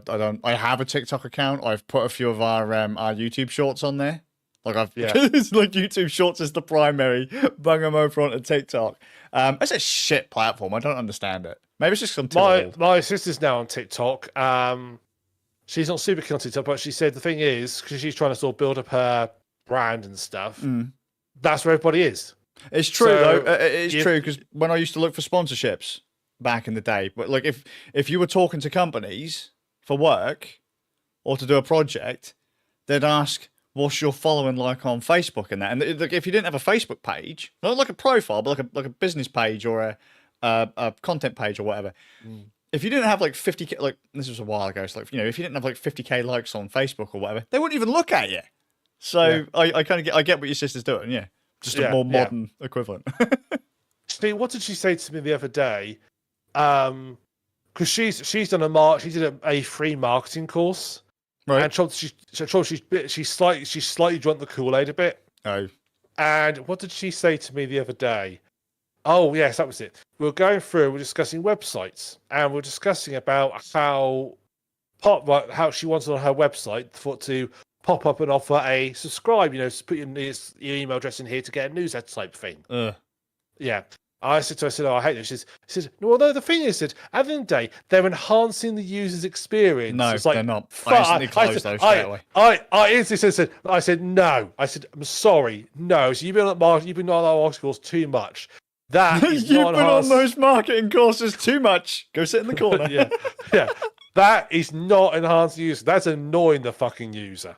Well, no, it's not, because it means the user knows they can get more information off you quickly and easily. It's like, I would instantly close. No, me personally, no. Me personally, as a power user, I would close that site down in a heartbeat. Or I'd have enough I'd have enough things to block.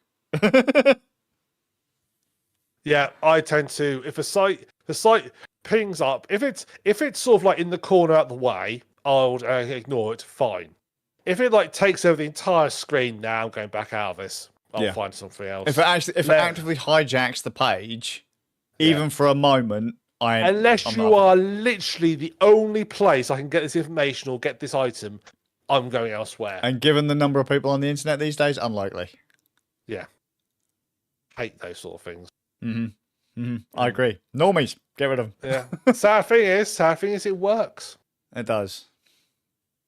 It does. It works. We sound like a bunch of jaded old men, but we are jaded old men, really. Yeah, mate. I was around when the internet was fresh. It was simple. It was just text. You had two colours, black and white. Those were the days. That's it. And everything was in Times New Roman. That was the only font you could choose. Mate, fucking dialing into people's computers, dialing into people's BBSs. Good fucking times. What we got now, a nightmare. The fact that I need 3G, right, ain't even fast enough couple meg down on 3G isn't solid enough to establish a connection to most websites these days. What the fuck? Isn't that more than the fact that 3G is overloaded? Well, it is, yeah. But still, and I've had this rant before, if going through 3 pages uses enough bandwidth for me to pull down an MP3, you've got a fucking problem. If I click through 3 pages and use like 5 megs of bandwidth, get in the fucking bin. I mean, I've gone on some websites where I've gone through about maybe, 5 pages, or well, let's say you've gone on one of my mobile providers. Gone through some of the pages at one point, was so loaded with scripts and fluff, right? That I could have downloaded Doom several times, or downloaded an entire album in MP3. Like a mid-size album in MP3. And it's like, what the fuck are you doing? Yeah. It's useless. Subscribe to us newsletter. No. Do you wish to allow cookies? Just allow the fucking cookies. I don't care. I really don't care. So you know I've been on your site. I don't give a fuck.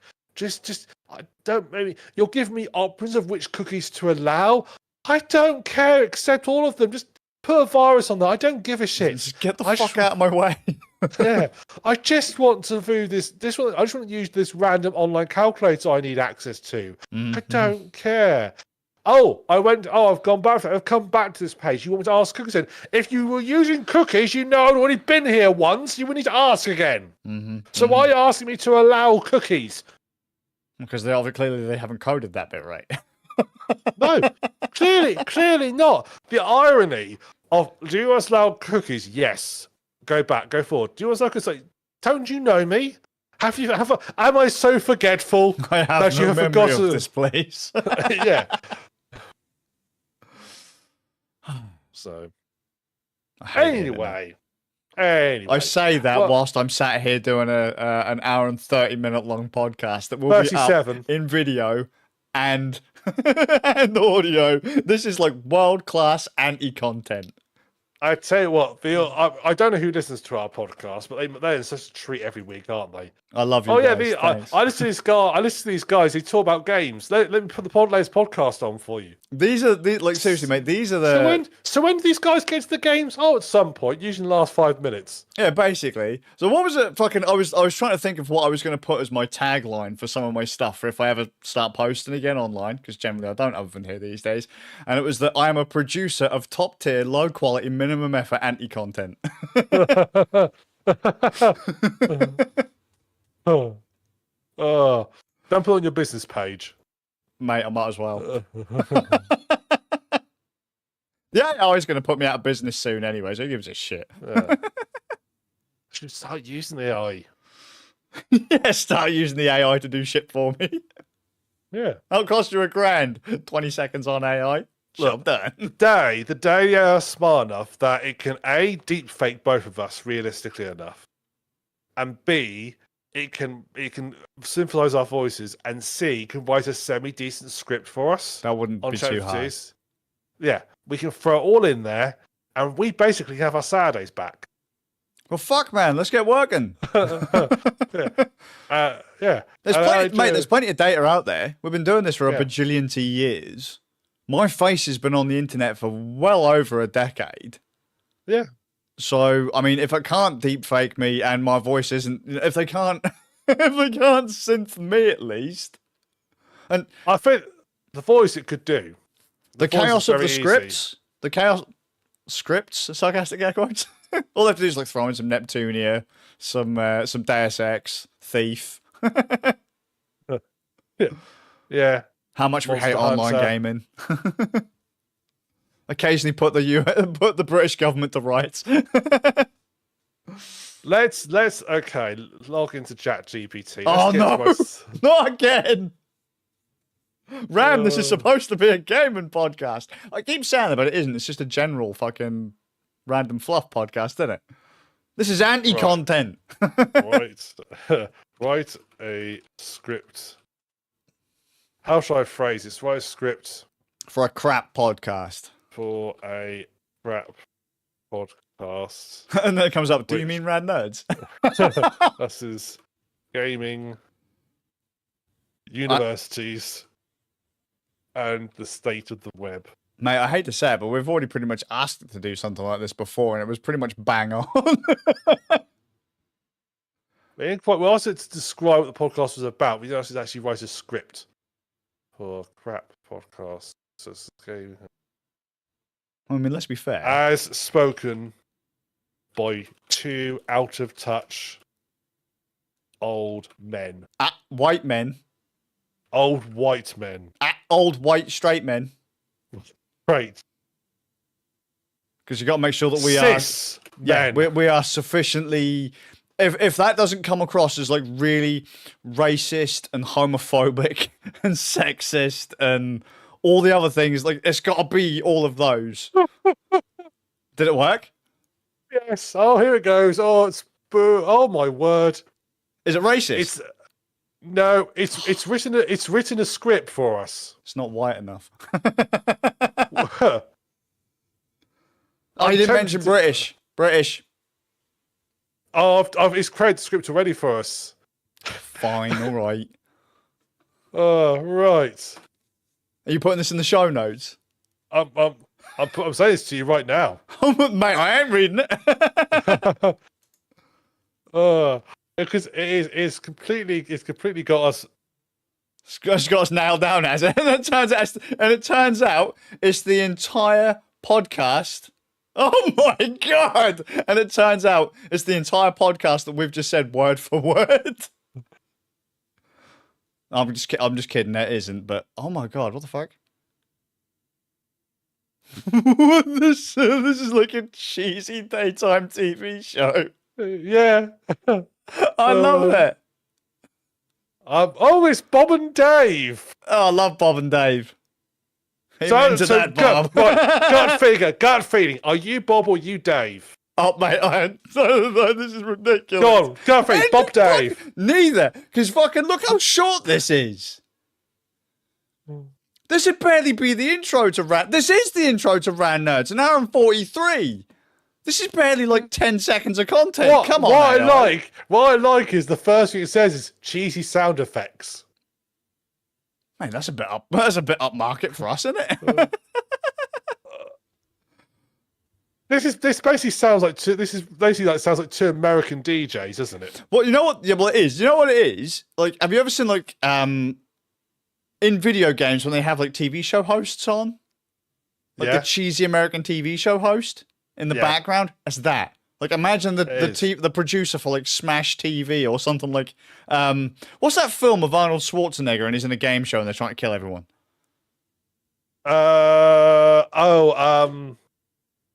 Running Man. Yeah, something like that. Something bollocks like that. Yeah, or the original Death Race. Yeah, there you go. Nailed it.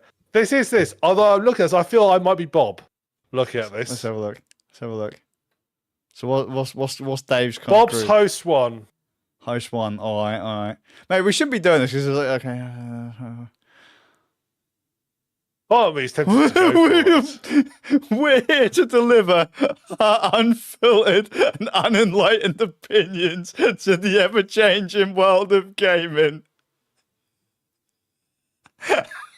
Yeah. Welcome, ladies and gentlemen, to another episode of Out of Touch Oldies Crap Podcast. I'm your host, Bob, and joining is my fellow Out of Touch buddy, Dave. I love this. We've got to do an episode of this one day. Oh, mate. That's great. Really short, but great.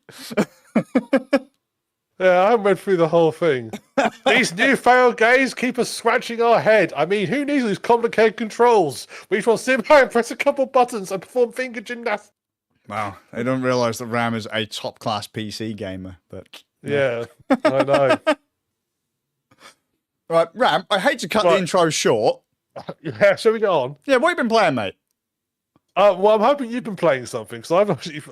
Oh, no! Is that why you've been padding for the last hour 45? Hey, I've not been padding. This is our normal waffling. No, actually, he is right. This is mostly me ranting, but Same shit, just on a loop.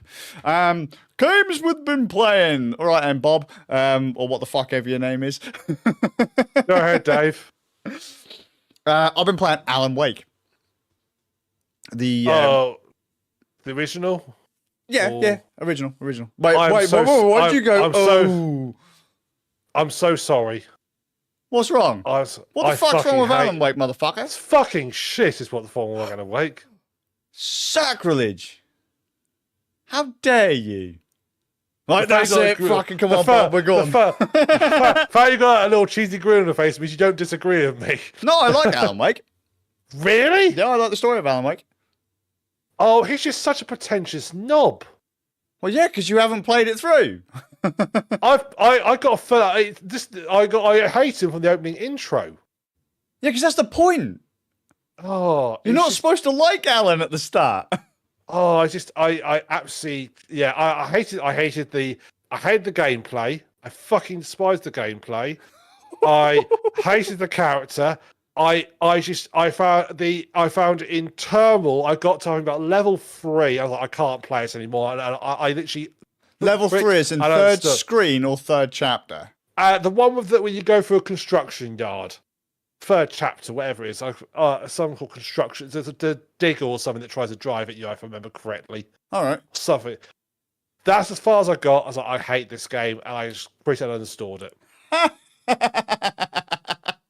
Fair enough. Right, so Alan Wake is part of the Remedy connected universe, right? That being Max Payne, Alan Wake, technically Death Rally, Quantum Break, and Control. And Alan Wake is the bit that ties it all together. So, Alan Wake comes in hot off the heels of Max Payne. Remedy sold Max Payne to Rockstar, and they basically sat on it. So they didn't own the rights to the name Max Payne anymore. Remedy then moved on to Microsoft, an exclusive partnership with Microsoft, and they chucked out Alan Wake as an exclusive for Xbox 360, and then it was later ported to PC. So, Alan Wake is a pretentious New York best-selling author of the Alex Casey series, and that dude is basically Max Payne. They're saying that Max Payne, the story of Max Payne, is a character written by the author Alan Wake. And ever since writing the last of the Max Payne novels, I'll just call him Max Payne because Max Payne, he suffers massive creator's block.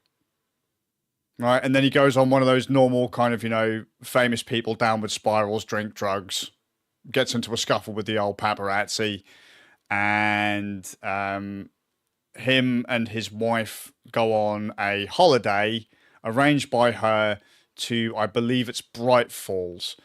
What Alan doesn't know is that Bright Falls is the home of Dr. Hartman, who works with creatives suffering with block and breakdowns. Well, not long after he gets to bumfuck middle of nowhere Bright Falls, some weird shit starts going down. You realise that Bright Falls ain't quite as normal as you'd think it would be, and it kind of ends up like a bit of Twilight Zone-y stuff happens. You and your wife go to the little cabin on the lake that you're supposed to be staying at, and your wife is absolutely terrified of the dark. Just as a note, absolutely terrified of the dark, and you're in this cabin. You turn on the Jenny, lights come on, you're hanging out, you have a bit of an argument, the lights go out, and you fuck off. Alan's a bit of a dick. Then he hears a scream coming from the cabin, and his wife's gone. Next thing that happens, Alan's involved in a car accident.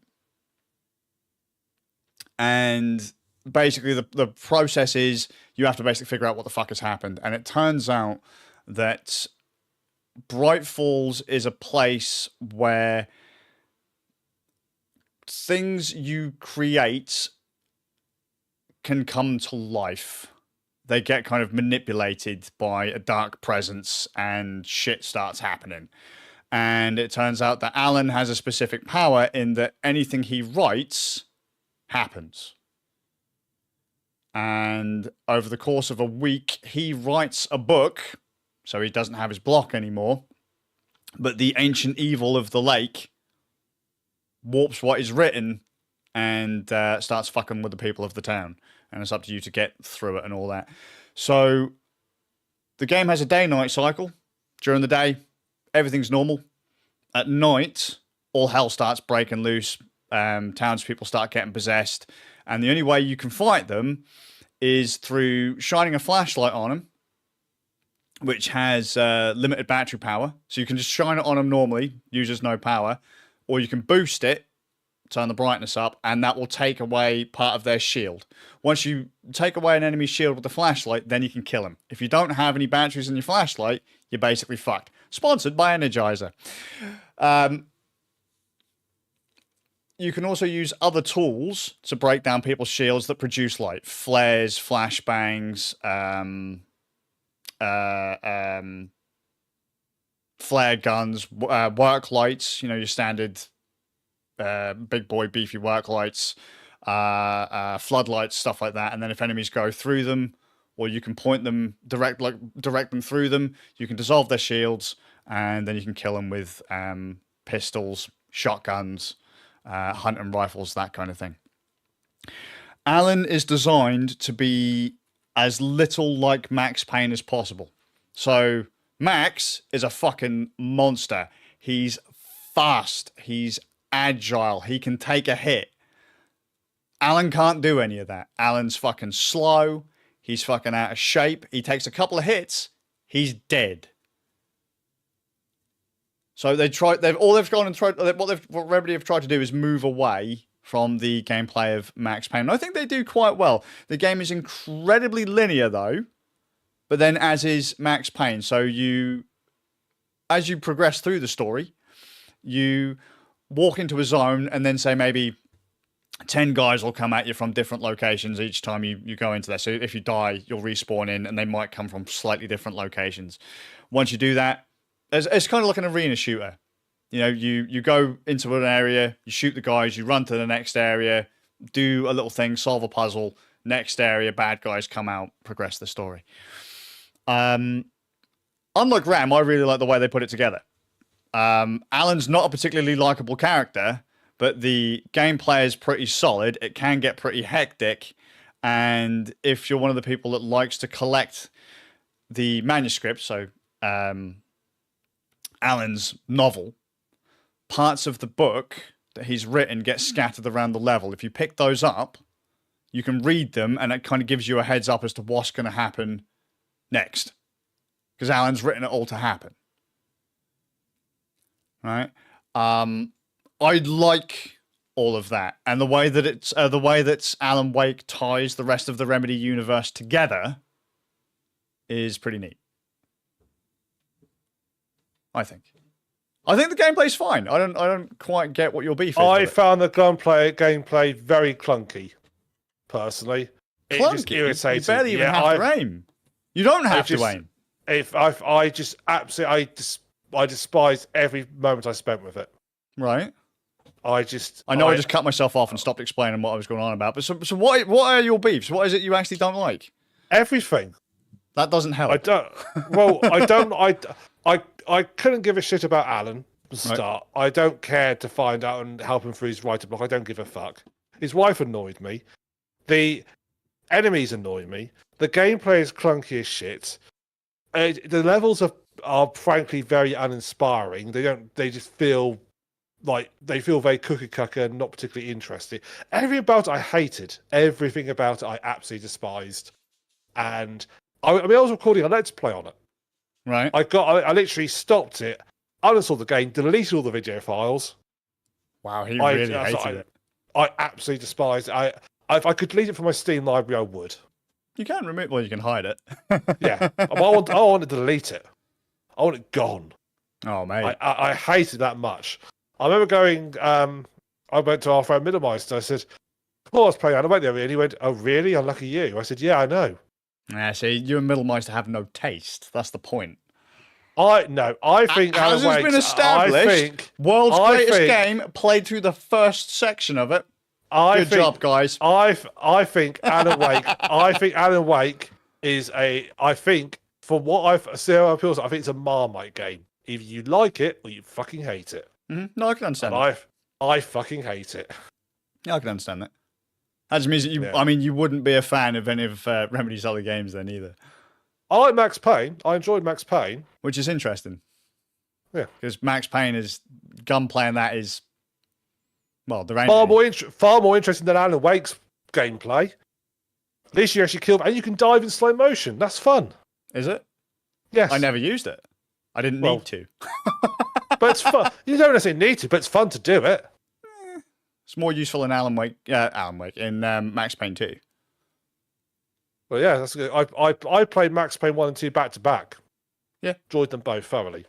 Alan Wake, no. Sad. No. That's it. It's just because Alan Wake ties all of the other Remedy games together. Yeah. And I like how Remedy does that. Yeah. Because I think they're remaking Alan Wake. No, they've already remade Alan Wake 1, but that's an Epic exclusive because they're now part of, Remedy is now part of Epic. So every game that Remedy releases since leaving Microsoft is exclusive to the Epic Store for a year. So Alan Wake Remastered is already on Epic, and then Alan Wake 2 is coming out. But I don't know quite where Alan Wake 2 sits because we had American Nightmare, which follows directly on from Alan Wake 1 anyway. But I'd like to know how they tie the rest of the stuff. Okay, because I thought that doesn't American Nightmare sort of like tie the story up like completely. No. Because from what I've read, doesn't Alan Wake have the before American Nightmare have quite a bad ending? Yeah, it's not great. I mean, it's not particularly great as you go through American Nightmare either. No, but doesn't it sort of like make it a little bit happier?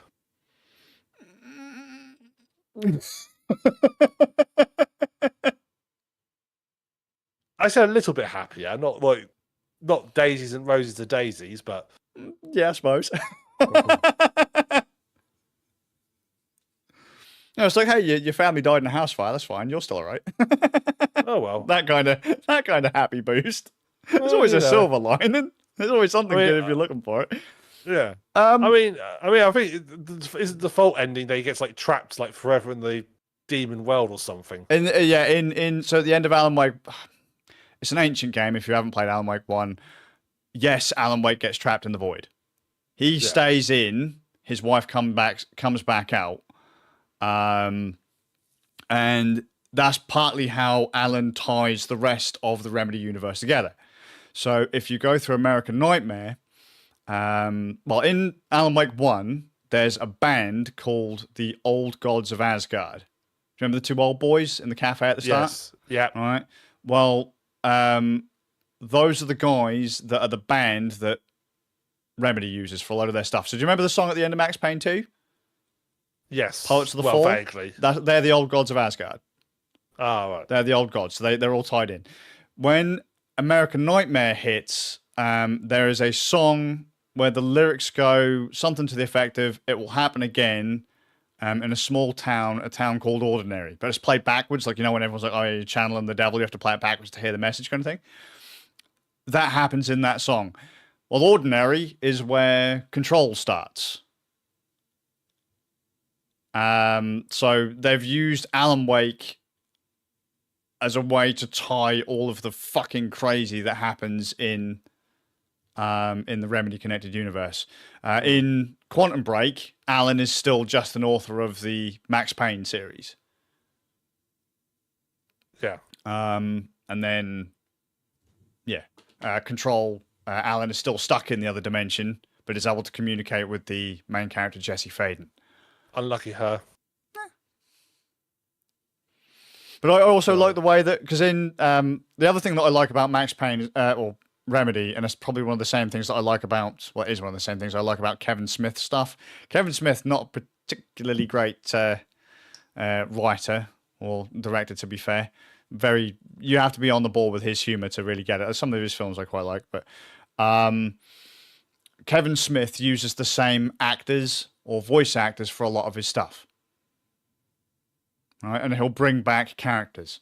Remedy do the same kind of thing. So you had in Max Payne, you had Sam Lake as Max Payne. He's the creative lead of Remedy.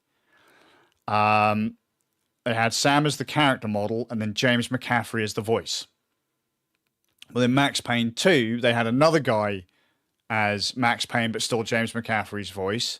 And then Max Payne 3 was James McCaffrey and James McCaffrey. In Alan Wake, one of the other characters is also James McCaffrey. And they reference Max Payne. They have Sam Lake is in it as well. In Control, the lassie who plays Jessie Faden is also in Quantum Break. Sam Lake is in Quantum Break. I don't know if James McCaffrey's in Quantum Break. And then obviously it all comes together with, as I say, Alan Wake and Control. James McCaffrey's still in it. The dude who plays Alan Wake is in Control. James McCaffrey's in Control. And so on. I like the Remedy Connected universe. Okay, that's fair enough. I played the original Alan Wake. My mate Divine played through the remaster. They're pretty solid. And it looks gorgeous when you turn all the fucking settings up. I think. Yeah. I won't lie and say that fucking Alan controls well. He controls like a fucking fridge on wheels. But that's the point. Yeah, I fucking hated it. And I still say you and Middlemeister have fucking no taste when it comes to games. I've got loads of taste. I've got fantastic taste.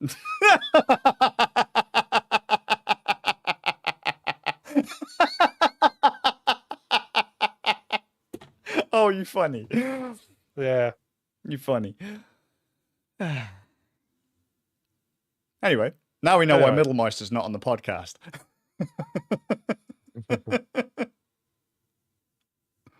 Yeah. Anyway, so have you been playing, other than that, have you been playing actually good games or just... Oh yeah, I played that great game. It was fantastic. Which one was that? I think you should mention it. If you're going to talk about playing a good game, you should mention. Yeah, what can I say? Alan Wake, fucking game of the year every year, just because Ram don't like it. Yeah, shit, mate is a Reddit user, so Ram doesn't have an opinion anymore. I'm a casual fucking Reddit user. I'll have you 4 know. hours a day. Fuck off. I'm a fucking casual. I'll have you know. I'm a fucking casual. That's nothing to be proud of. That's almost as bad as being a power user. Faxi. Filthy fucking casual. Yeah, that's me.